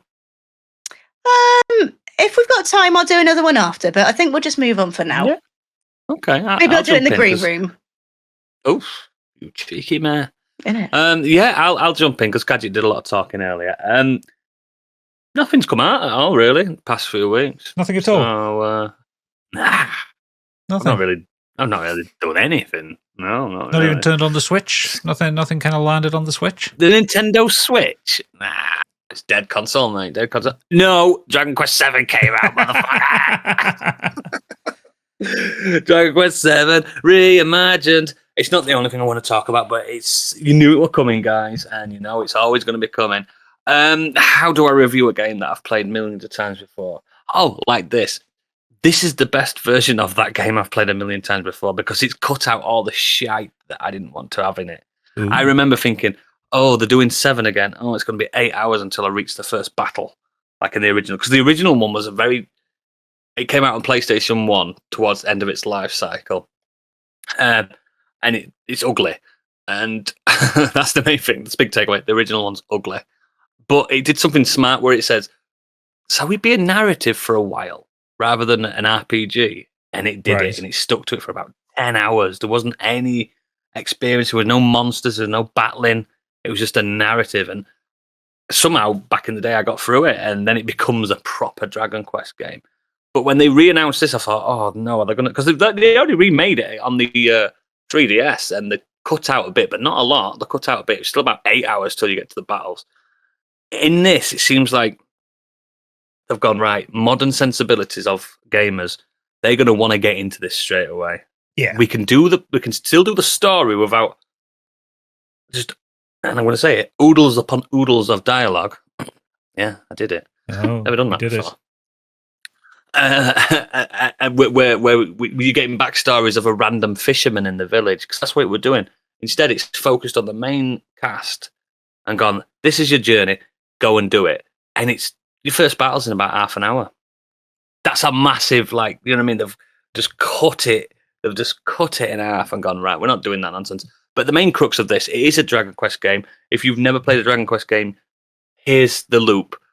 Basically, Dragon Quest is one massive story cut in 50, 100 chunks where every time you go somewhere new, there's a small little bedtime stories worth of adventuring. There's an hour-long, Gadget, you know what I mean? When you play Dragon Quest 11, you go to a town, something's happened, and then you leave town, and it links to the bigger plot. It does that. So this does it even more incrementally. So the whole world, when you first play this game, you start off on an island, and these kids think the whole world is just this one island. They discover a way to get off the island and start timey-wiming, travel and stuff, and basically rebuild the world. So every time you go to another island, it's like another story, a brand new story. And you've got to help the villagers, you've got to help the townsfolk, help the castle. Like Dungeons and Dragons, every single new island, new level is a new campaign. In a small, like, one-shot.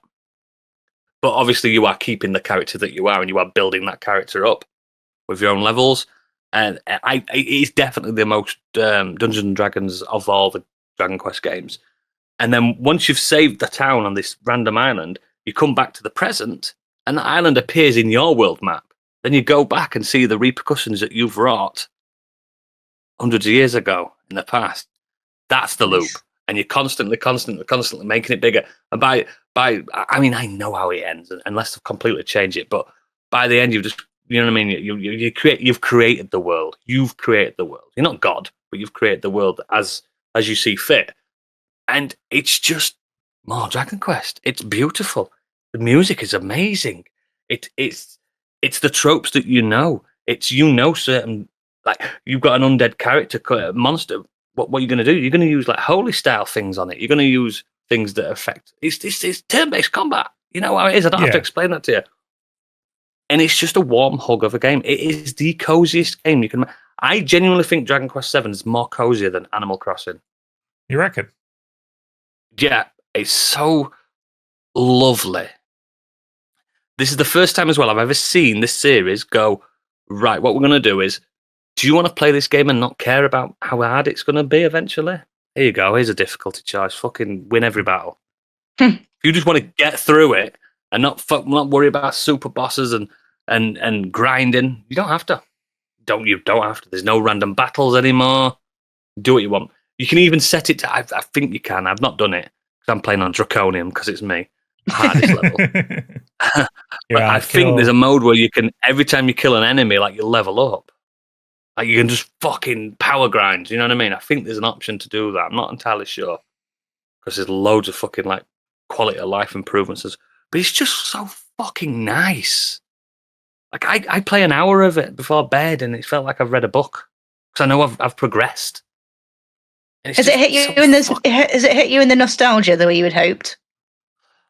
It has and it hasn't, because it's out of place from what it used to be on the original version that I've played many times. So it's not a case of like when they sort of reboot or redo games and you play it and you're like, it's exactly how I remembered, and then you go back and play the original, you're like, ooh.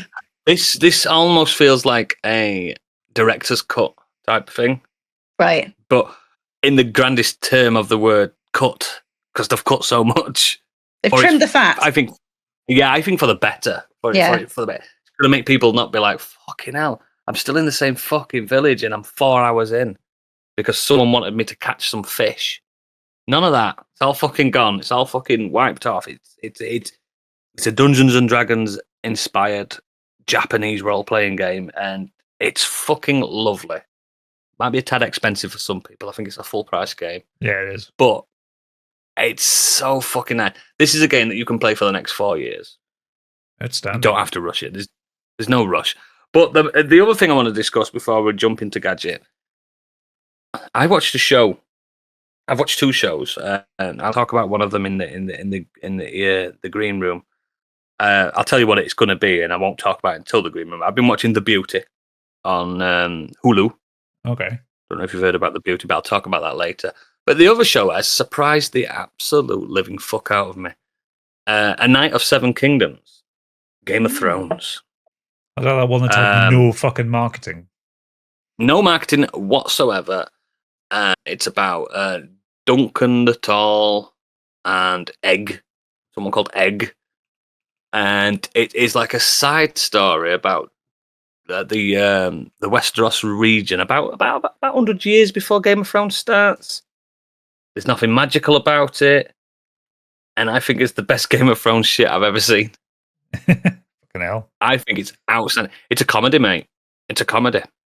So let me set the scene for you. The very opening bit of the show, season episode 1, is Duncan burying his master. He was a squire for a hedge knight. If you don't know what a hedge knight is, it's a knight that doesn't owe fealty to any lord. It's hedge knight. They go walk around. They're sleeping hedges. They walk around the world and help people. They're the good knights. They're not the fucking politician knights like you see on Game of Thrones, like fucking Jaime Lannister. Yeah, they're the good knights, the actual chivalrous people. But the scrubbers, no, they ain't got nice gold armor and stuff. And he's a squire and he's burying his master. We don't know how his master died at that point, but he's burying his master. Because of that, he's inherited the title of being a knight. So he's a new knight, and it's so epic and it's so sad, and he talks about it. And then the Game of Thrones fucking theme tune that we know and love starts kicking in, and all of a sudden, like needle fucking comes off the fucking record player, and you just see him having a shit behind a tree, like in full HD glory. He's just fucking shitting, like pure, like just coming out, and it's like, this is the tone we're going for. And Dunk is an absolute doofus. He's a lovable doofus. He reminds me of fucking Of Mice and Men. What's his name? Is it Lenny or Carl, the big guy? Lenny. He reminds me of Lenny. He's just a big doofus. Like he's 6'9" or something in a medieval world. So he's the tallest man on the planet. Like I think he's taller than like the Hound in Game of Thrones. He's monstrous. And it's just he's the whole season is about how he joins a tournament, a jousting tournament or a fighting tournament, and he meets Egg, this little bald kid that basically wants to be his squire, and he fucking doesn't like him, and how they sleep outside, and how they keep sneaking into like lords' tents at this tourney just to get some snap and eat some food and stuff. It's so fucking funny. I'd never expected it. Like, sounds like a Knight's Tale. It's a bit like I was speaking to someone and I was saying, "What does this remind me of?" And that is it. That's what it feels like. It sounds like a Knight's Tale. It feels like a Knight's Tale, but it's still Game of Thrones. So there's still Lannisters rocking about and thinking that big fucking cocks of the world, but it's not the ones we know. You know what I mean? 'Cause it's like fucking 100 years before Game of Thrones and stuff. But it's. I think it's the best Game of Thrones shit I've seen. I genuinely think it's better than anything because I think it's grounded. There's no dragons in it. There's no monsters in it. There's no White Walkers in it. It's just medieval folk. It's a bit like fucking Rosencrantz and Guildenstern are dead. Yeah. Do you know what I mean? It's like these people that are absolutely inconsequential to the grand scheme of Westeros. But they all have their own story. They all have their own story. It's fucking. I proper. Guess what? As well, this is the best bit. Every episode's half an hour long. Nice. Yeah. You like fucking that. what? That I was like, you what? 90-minute long buzzing. episode bollocks at the end of Game of Thrones was terrible. Yeah, I was buzzing when I found that out. I haven't seen everything. I've seen up to episode 5, so it's all hotting up. But it's not. The stakes are so low, but you're still fucking invested. You know what I mean? Because who gives a fuck? We know what happens to the world. Who gives a fuck? But I really, really fucking love it. If House of the Dragon, like I think Game of Thrones was by about season 4 or 5 was a perfect balance between fun, explosive, and really good character development. Yeah. And I think House of the Dragon was just pompous and serious. Oh, in a good way. Dragon. I do, but it's the very serious one, isn't it? Yes. This is just the comedy version. It's like Lower Decks. Fair enough. I'd actually watch that now with that comparison. Yeah, it makes me feel like I want to see these guys forever. I'd love them to pop up random. I'd love to rewatch Game of Thrones now and see these characters in the background. I know it's impossible, but imagine that kind of. Yeah. It's so fucking good. It's so fucking funny. But yeah, I love it. I think it's brilliant. I recommend anyone to watch A Knight of Seven Kingdoms. I don't know if it's called like the Game of Thrones fucking side story or whatever. I don't know what it's fully called, but I know it's called A Knight of Seven Kingdoms. Really fucking good. Get it watched. Gadget, what you've been doing, boy? I've been bouncing around a lot of things this week. I finished Doom: The Dark Ages. What's your ultimate verdict? It's like a 7.5 out of 10. Oh, that's actually higher than I thought. That's fine though, isn't it? Yeah, but that's on the basis that you boost the speed up to 150%. It's so not as the developers intended then. No, it's fucking dull at normal speed. But when you've actually sped it up, it's great fun. Does the music go faster? I always expect talking to Stig about it. Yeah, it does. Yeah, everything. Are goes you just faster. playing it in fast forward? Pretty much, yeah. I do my head in. Incidental dialogue is also ever so slightly pitched up because it has to come faster. Like it's not that much faster. It's like half as fast again. You know, it's like listening to an audiobook on 1.5. You know. Yeah, I've done that before. But yeah, it's so much better as a fast game. Maybe. Listen, maybe Doom's supposed to be fast, guys. Who'd have thunk it? Well, weirdly enough, I started on Doom 2016 because I'm capturing footage for a future video. I love Doom 2016. It feels weird after Eternal and Dark Ages. Does it? It feels kind of like imprecise and floaty. Like it doesn't have... Really? I don't remember it that way, but I haven't played it for fucking 10 years. Yeah, like I'm about 5 levels into it, like, and it doesn't feel as breakneck and visceral as I thought it did. There is a lot of... I do remember a lot of empty corridors in Doom. There's a lot of empty corridors, but no, it's like the gunplay just doesn't feel right. I think it's because the gunplay... There's only like 6 guns in there. Because the gunplay is so tight in Eternal. Yeah. I think... I think... Doom 2016 at the minute it might improve as I go on, but it really feels like the proof of concept for Eternal.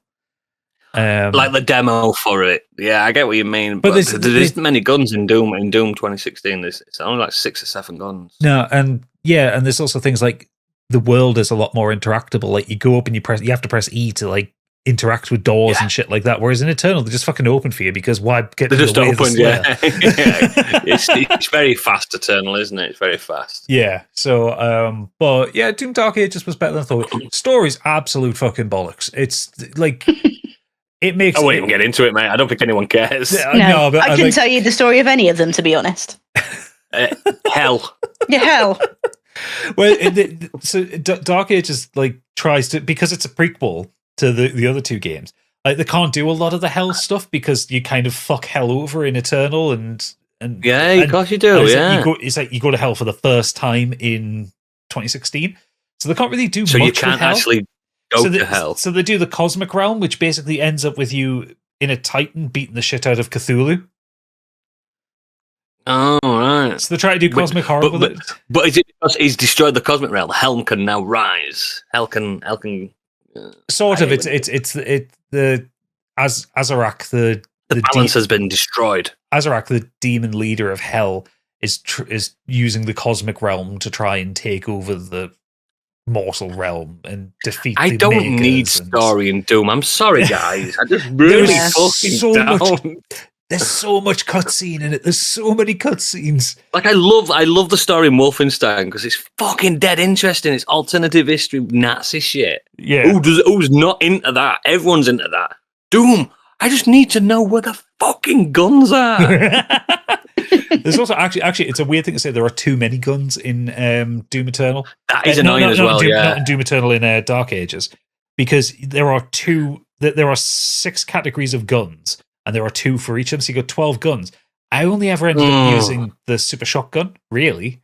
I didn't even use the rocket launcher much, whereas in like Eternal, certain weapons you needed to use for certain enemies. It was a lock and key kind of thing. Do you know I'm a weirdo, me, with first-person shooter games?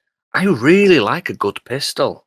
Like, I love it when you unlock like a Magnum or something. I like a one-handed gun.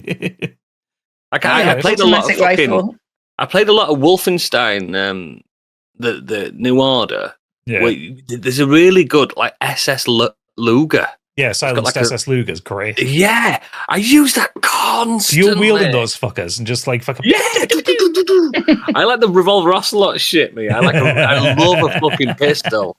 I don't need an assault rifle, mate. I do, obviously. Sometimes you just gotta have an assault rifle. Machine gun for me, spray and pray. I mean, with the Wolfenstein games, it was the dual wielding shotguns for me. That's kind of as good as it ever got. You just walk into a room and turn everything into a fine mist in front of you. Yeah. You see, same when I play like Hitman and World of Assassination. I just use the 9-ballers constantly. Yeah. Why wouldn't I? Well, they're the ones he picks for himself. Exactly. I love a pistol. I had a bit of a kind of a need to play a CRPG, so I started up Pillars of Eternity 2 Deadfire again, and I'm really enjoying that. I've played it. It's good. I'm not far into it. I'm kind of into the first dungeon, but it's a really nice. It feels like a cozy game. The desert one. That's the one, the archipelago where you're like going seaside to seaside. Yeah, it's good. Yeah, it's like a old comfy pair of shoes for me, that game. It's as good as I can get as to going back to the original Baldur's Gate games, because they don't run well on Windows 11. Yeah, definitely.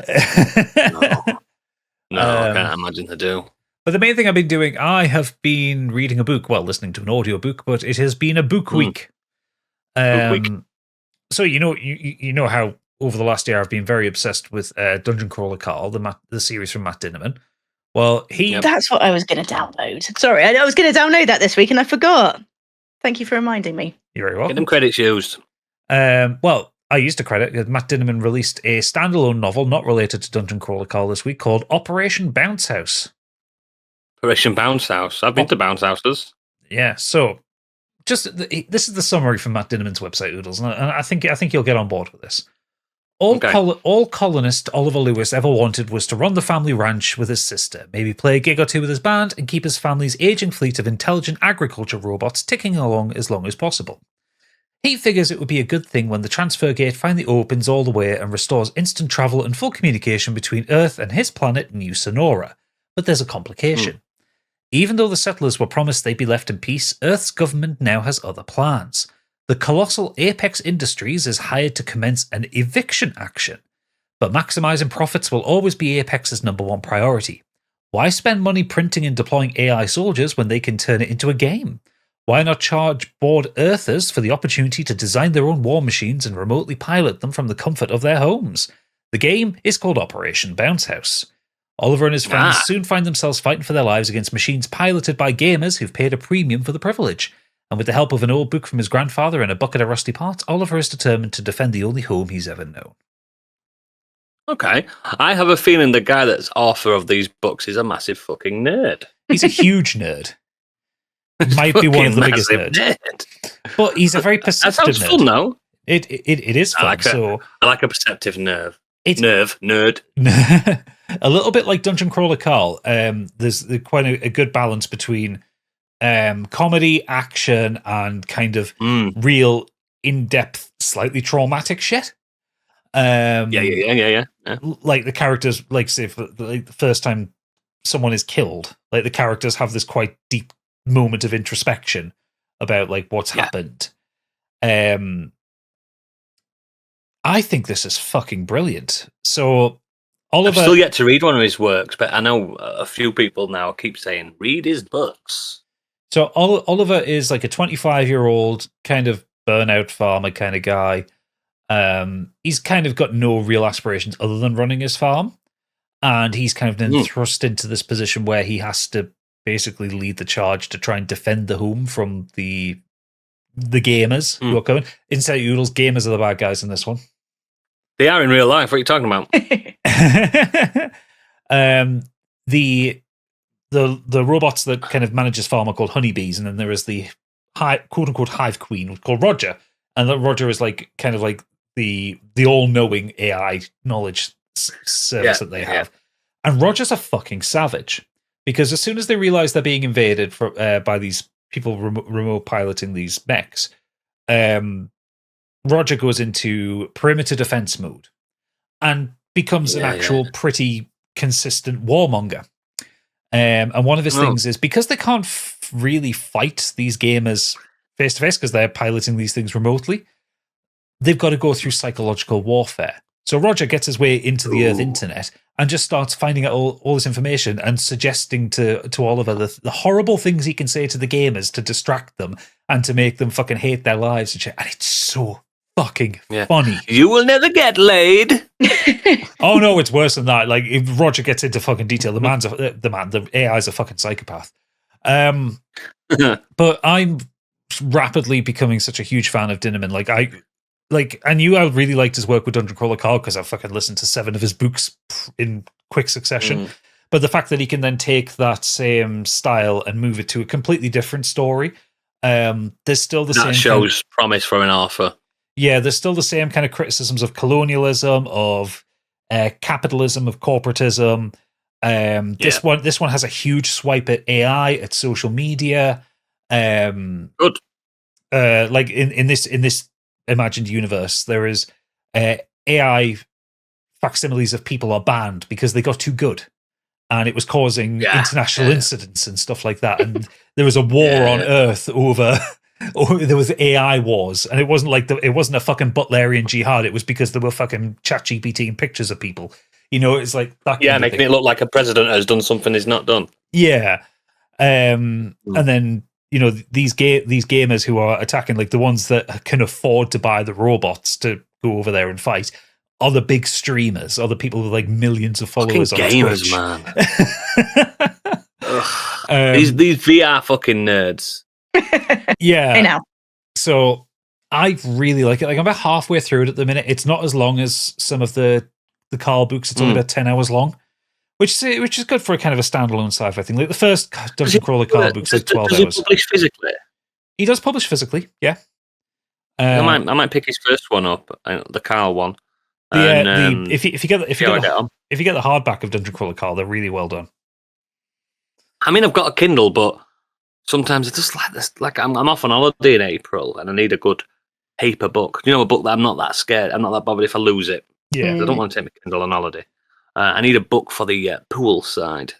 My little white ass is gonna get fucking burned.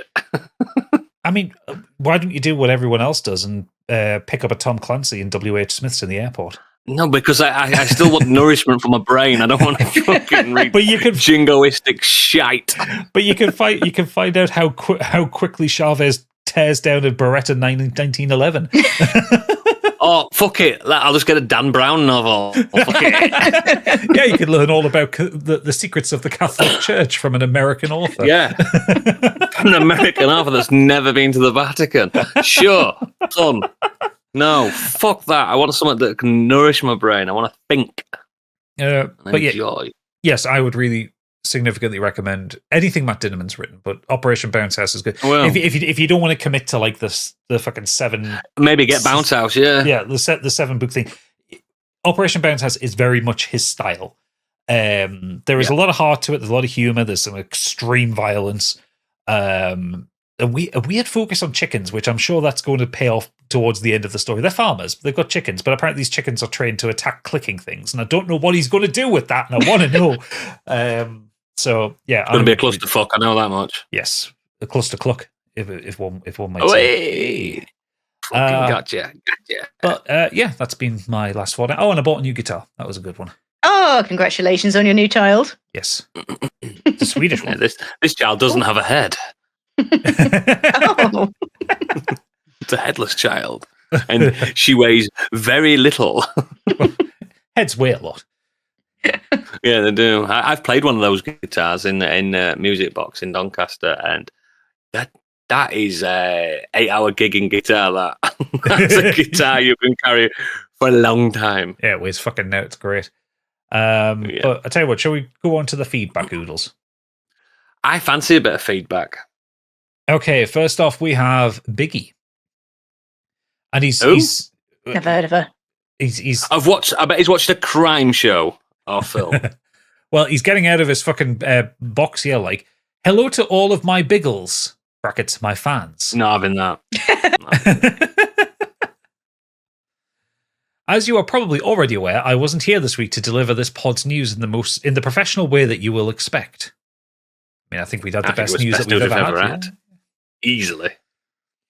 I do not have the shits or whatever other lies they make up. We didn't say you had the shits. No. I didn't even mention you, guy. I forgot you weren't even here. I forgot. Dog AIDS. Dog AIDS. Full blown. Hemorrhoids. AIDS. I'm being a good son and tracking my mum out for dinner with the family for her 87th birthday. It's Did you say fracking? Tracking. Oh. I assume you meant to say taking, unless that's Candy, can you confirm if that's a southerner thing, tracking my mum out for dinner? It's not a southwest thing. I can't Is it speak like for putting his a tracker neck of on the her woods. ankle and letting her run right around town and then chase She's got her? an asbo. Okay. She's I mean, on there's day nothing release. wrong with She's gotta be back son by and a 9. mum. Anyway, I've finally finished Expedition 33 now. I still have the odd side quest optional bosses to do, but the main game has now been done. Bloody masterpiece, that, and it will join my long list of top games of all time. Oh, well done, Biggie. I don't think he loved it enough because it's just one sentence. That's all he's written about it. It only took every single person on the podcast to say, you've got to play this game. It's one of the most important games ever made. Well, you know how big he's... You know what? You're right. You know how big he's on the pulse when it comes to games? Yeah. I've now gone back to Neo 1 for a different feel. Are you having a fucking laugh? Neo 3 just came out. No, but I could tell him this and he wouldn't listen anyway. Neo 2 has Neo 1 in it. You don't have to play Neo 1.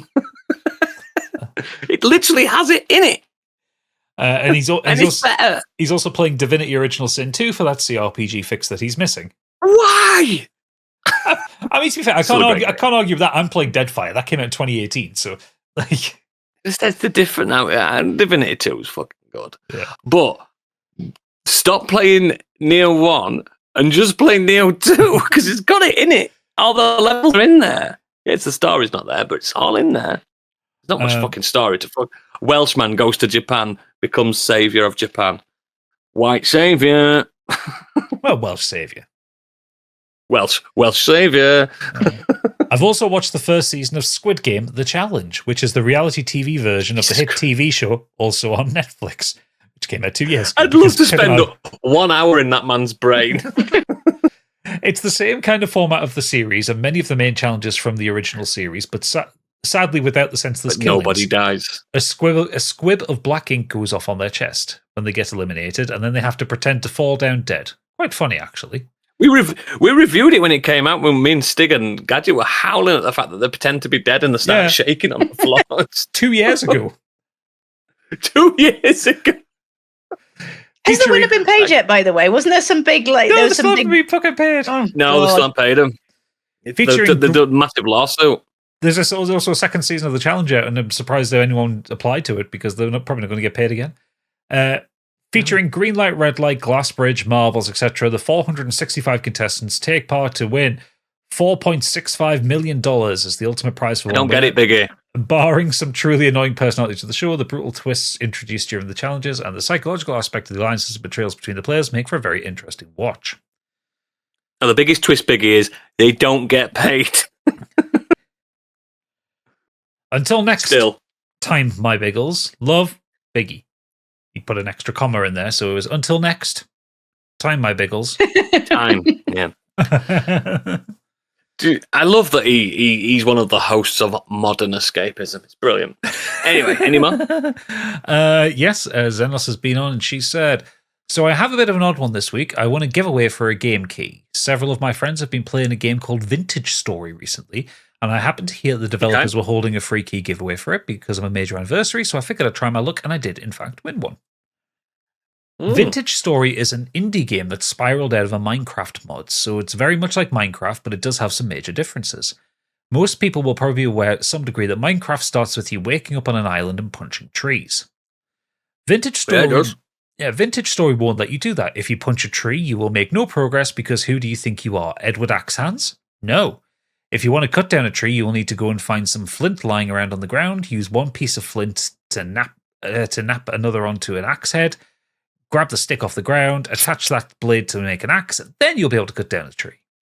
You don't start with an inventory either. If you want to carry items outside of your 10-slot hotbar, you'll need more flint to make a knife to cut reeds to weave baskets, which only have 3 slots each, and you you can use 4 at once, so 12 slots total. 12 slots not enough, then you'll be needing to make a clay storage jar. Oh, you want to put stuff in the jar? Well, then you need to work out how to build a pit kiln, cover the thing with dry grass and firewood, and then bake it for 8 hours to get it to harden. Make sure there's no grass on the ground near your kiln, though, or Pete, you'll probably end up starting a wildfire. This is Sounds a bit stressful. This is very much a game made Xenos, girl, man. Honestly, it's just... Xenos, girl, man. Yeah, honestly, I just wanted to be like, look, just fucking I know you've got a job. Stop playing jobs. Because this sounds so stressful. Well, she says this is very much a game. Sounds fucking so stressful. She says this is very much a game made by people who wanted slightly too much detail in their survival and crafting process. And if not for being able to play it with friends, I would absolutely not have considered it. But I'm genuinely having a good time with it, even with all the mods that we've got on the server. None of which are making things any easier or more streamlined. I'm trying to work things out myself as much as I can, but given that I'm focusing on magic, I'm happy to leave the complicated blacksmithing work to my friends. God help us when we need to build a proper forge to make steel. She does. She actually, to be fair, she's been consistent in the fact that she does like a survival game. I think Stig likes a survival game as well. He's a big survival lad, isn't he? Only if it's co-op. Like, I don't think he does much survival. So. He liked that Valheim. He liked the Forest. Yeah, but they're both co-op games. Do you like survival games? Any of you two? I'm not. I liked. They scare me a little bit because I do get scared by the night times and stuff. I like the Altars. The Altars was good. The Altars, is that a survival game? Yeah, it is. Yeah, it's the one with the clone guy in it. Yeah, you just have to print off different versions of yourself to do the different jobs. I mean, you get a really good value for money with him. Like Xenos, if she's playing all those fucking survival games, that's a time sink in it, and you're getting a really good. And again, she got a free key. Fucking, you always get an extra point for that as well. Yeah. So, fair play to her. Mike Halstead has been on saying, finished my re-listen of Dungeon Crawler Carl and started Matt Dinniman's new release, Operation Bounce House. I'm only 3 chapters in. You two are like twins. Yeah, but I got him via this. I got him onto Dungeon Crawler Carl. So, like a drug dealer. I'm only 3 chapters in, but perhaps Gadget has got further and has/will talk about it. I has/will talked about it. We have watched a lot of Superstore this week, which at first I was quite skeptical about, but the more we have watched, the funnier and clever I have found it. What is that? The sitcom. It's based in a shop. Based in a shop, in like a big Tesco kind of thing. Mm. You'd hate it. Oh, fair enough. It'd be too close to home for you. Traumatic. Yeah. I got out of there. Once you get out, you never go back in. Still playing Animal Crossing, and I made a Modern Escapism t-shirt for my character to wear. Oh. Well, we haven't seen photos of it, so it doesn't exist. Show us. I might have seen it. I'm right, Anna, in demanding that. But yes. Last up, it's Big Light Boy Angry Kurt, because I hear he puts the big light on the living room. Oh, mate. Kurt, did you listen to his? I know you edited it, Gadget, so it's a stupid question. But did you hear his episode? What a guy! What a guy! But he does put the big light on. He sleeps with a big light on, I reckon. Yeah. No, that hurts my skin. No, I've said it before, and I'll say it again. In her house. If you accidentally fall asleep with a big light on, it's forgivable. If you put it on because any other reason, it's unforgivable. But why would you have it on in the first place? No one needs it. I don't even know where my light switches are. Because you live in RGB land. It's a different world. Why would you not want to? Anyway, it looks fucking scary. No, I love it. Anyway, Kurt says, the last 2 weeks I've been obsessed with a new rally game called Super Woden Rally Edge on Steam. But should be on... What? What's it called? Super Woden Rally Edge. Woden, is that like Norse? Woden. Yeah, like the Norse. Maybe not. It should be on console at some point too, and it's so good I might buy it again. Similar to Old School Rally last year, it takes an old school approach to rally games with an incredibly satisfying handling model, but unlike Old School Rally, this is kind of isometric. As you know, I'm a big fan of Old School Rally last year, but I think this is better mostly due to the progression feeling and the challenge being harder but still fairer than Old School Rally. There was a challenge in arcade mode that took me hours to do based on the famous hill climb rally, which I punched the air when I managed to do it. And now it means I'm only 2 Steam achievements away from getting all of them, and they are both doable. 10 out of 10, and I think only GTA has a shot of beating it to my GOTY. Only £8 too. And then that's a prize I like.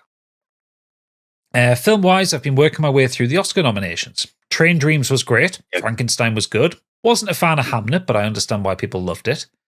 But Marty Supreme, oh boy, I love Marty Supreme. Any film about people chasing their dreams to extreme lengths, good or bad. So like Whiplash, Black Swan, and this I tend to love. It's just as fast-paced as Uncut Gems, but with more humor. I found it's an old-timer for me. No, it's a good film. It is good. We were allowed to disagree. Hamnet is transcendental. I'm surprised you didn't bring that up, to be honest. No, because Stig already has, and it's just phenomenal. It's cried my eyes out watching that. But my cells, my atoms cried as well.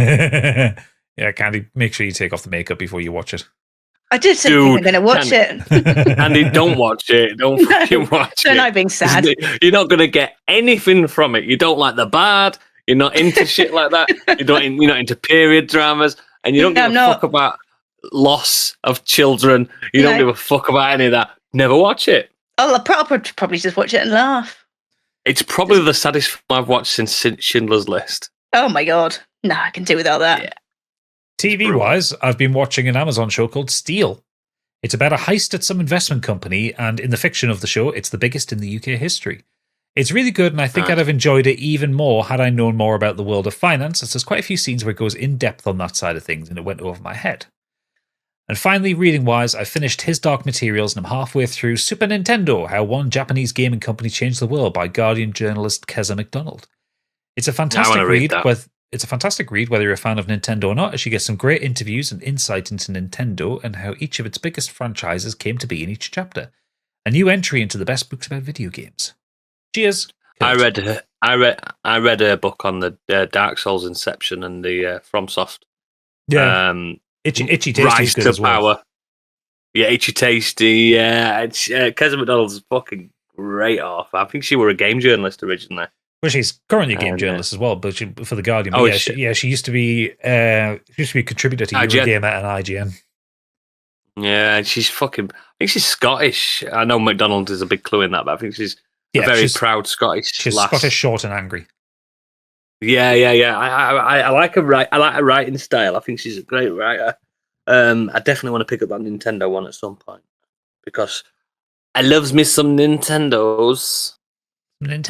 Cool. And links to all our extracurricular activities are in our show notes. And please consider becoming a patron. Like again, we're closely wrapping up to at the end of Modern Escapism or whatever we called it. I can't remember. I don't do that. I don't run the patron stuff. I just turn up. I'm the talent, guys. I'm the talent. I just turn up. The Mission Impossible run through we go for it. Surprising that series, how I felt about it, how Biggie feels about it, how Stig feels about it. The beauty of when we go through these things is, especially people that have, I think it's more fascinating for people that have seen things, and then they come back to it. When you get someone else's perspective, you can proper change their mind on things. It's fascinating. It's proper fascinating. Like I managed to. Recently, I'm a tangent, but I managed to explain to someone how I think Rogue One might be better than Empire Strikes Back. I think it might be. And I explained it, and then he's turned around, and about 2 days later, he went, "You're right, I watched them both, and Rogue One is better than Empire Strikes Back." Sometimes when you plant a little seed in people, and that's what Mission Impossible's been doing. And I think we did it with the Harry Potter ones as well. I think it's a fascinating insight to that, and we will be doing more when we've beat that as well. And again, just jumping on, we don't talk about it that much on this podcast, but Scorched Sheep is hitting some beats. I'm getting hitting some beats. Getting really weird with it. If this is what I said to someone the other day as well. If you're into gaming and gaming culture, this season of Scorched Sheep is very heavily gaming related.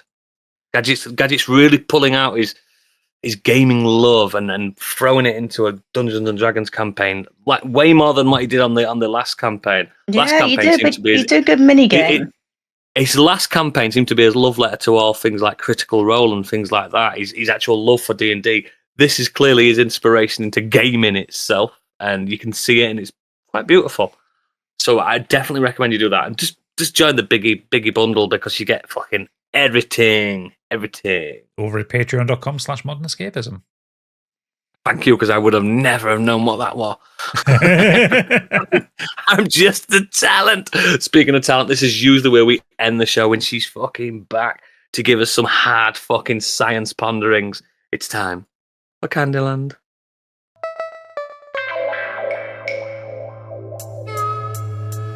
And now, what's up in Candyland?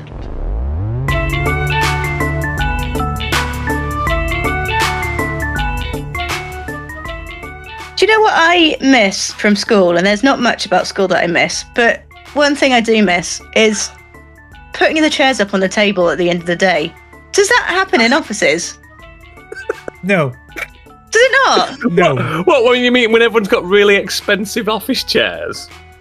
Oh, yeah, so they don't. Yeah, but do you know? We don't sit on stools. I don't know. I've never been in an office. I mean, Candy, try lifting your chair. Oh no, it's way too heavy for that. I've done it once. The chair that I've got here is the chair I've got at work. But they're not like.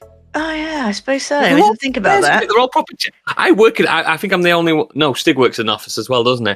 There's only me and Stig that work in an office in those. I mean, Gadget's created his own office, obviously. It's to his liking. But I work in an office every day, 5 days a week, sometimes 6 days a week, unfortunately. And it is very much how you see The Office and shows like that. I thought they just sat on chairs. No, but then I wasn't really paying attention. We all have the only thing that's not expensive in an office and a corporate office. I mean, I'm a broker, so it's by the by. But the only thing not expensive is the actual PC. Are people not just spinning all day then? Yeah. Oh, I was going to say. I spin all day. I mean, Candy, you work on a Fallout branded office chair. Do you not spin all day? All the time. I spin. Yeah, and up and down. I get told off. Too. I get told off. I got asked the other day if I wanted them to pay for me to get a stand-up desk because they say you never sit down. Oh. And I always mocked people with standing desks. And then when I thought about it, I was like, I spend 90% of my day in this office stood up doing my Jordan Belfort bit and trying to sell shit to rich people. I'm trying to sell shit. I mean, my desk is a standing desk. They're great. They're helpful. Yeah, and I turned around and I said to one of my bullring team leaders, yes, bullring, fucking that's the kind of place I work. And I literally said, do you know what? I will have one. And they went, right, we'll order you one. So I'm getting a stand-up desk soon. But do you not? With a button. That's cool, yeah, given. But do you not miss, like, at the end of the day when you're all, like, you all do one thing together that's like, that signifies the end of the day? Don't get me wrong. At school, we did all put the chairs on the table. We had. Yeah. But it was quite nice, wasn't it? It's like the end of the day, if you think back, Candy, how small were those chairs? Yeah, they were teeny. Have you ever seen an infant school chair?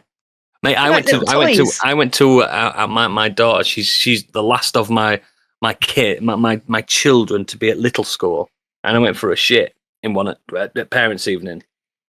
I can't shit in a kid's toilet. Tiny toilets. Tiny, so small. Yeah. So small. And they've got little urinals where you have to like get on your knees. It's so cute.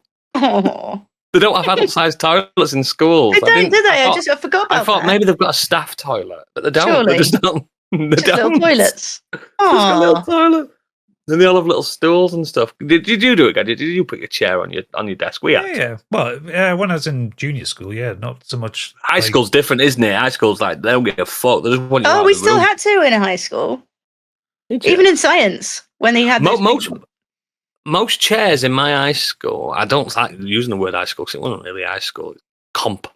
Senior school, secondary school. We used to use it was mainly stool based, not poo. As in, we were sat on stools. Yeah, we had stools in science, but we still had to. You know, the metal stools with the grey seat bit. Yeah. Yeah.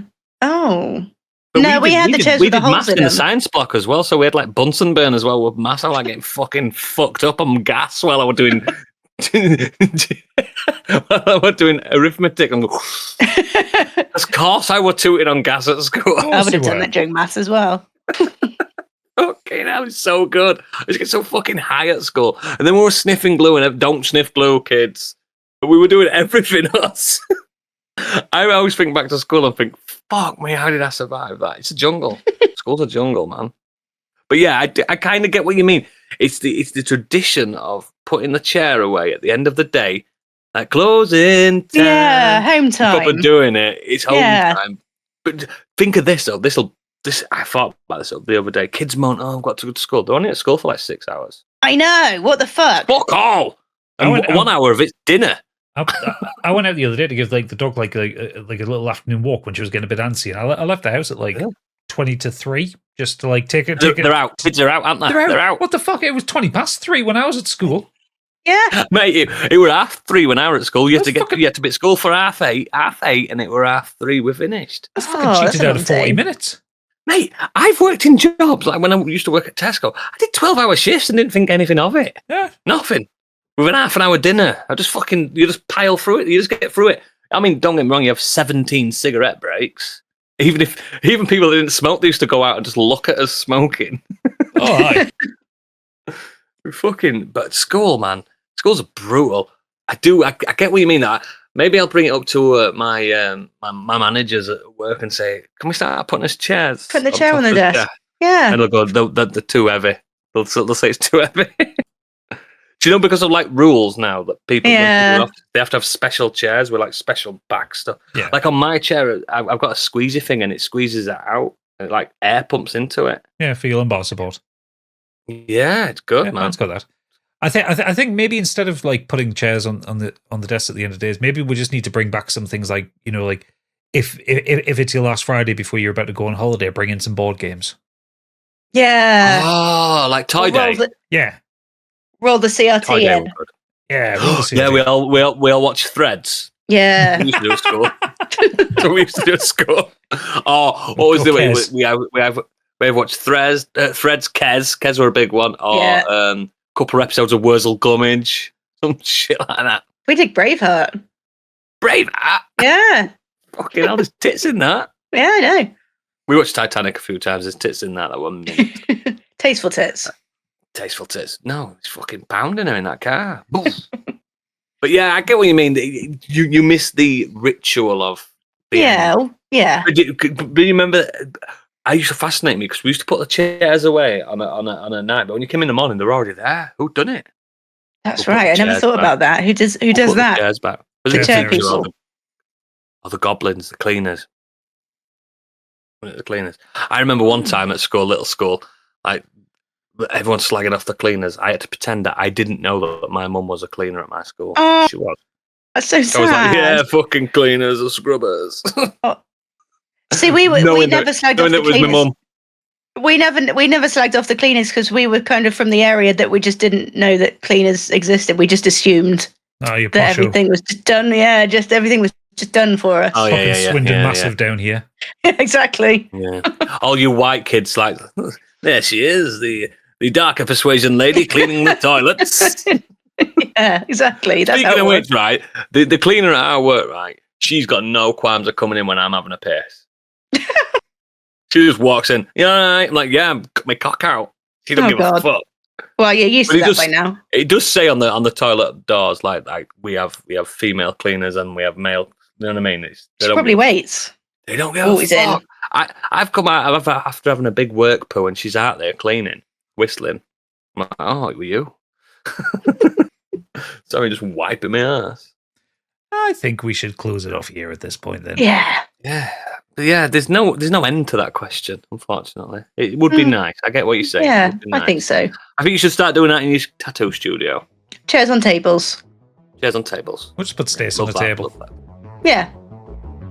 Love that. And listeners, don't forget, if you're not a patron, it's time for you guys to put the chairs on the table. Fuck off. Patrons, we'll see you in the green room. Ta-da! Bye!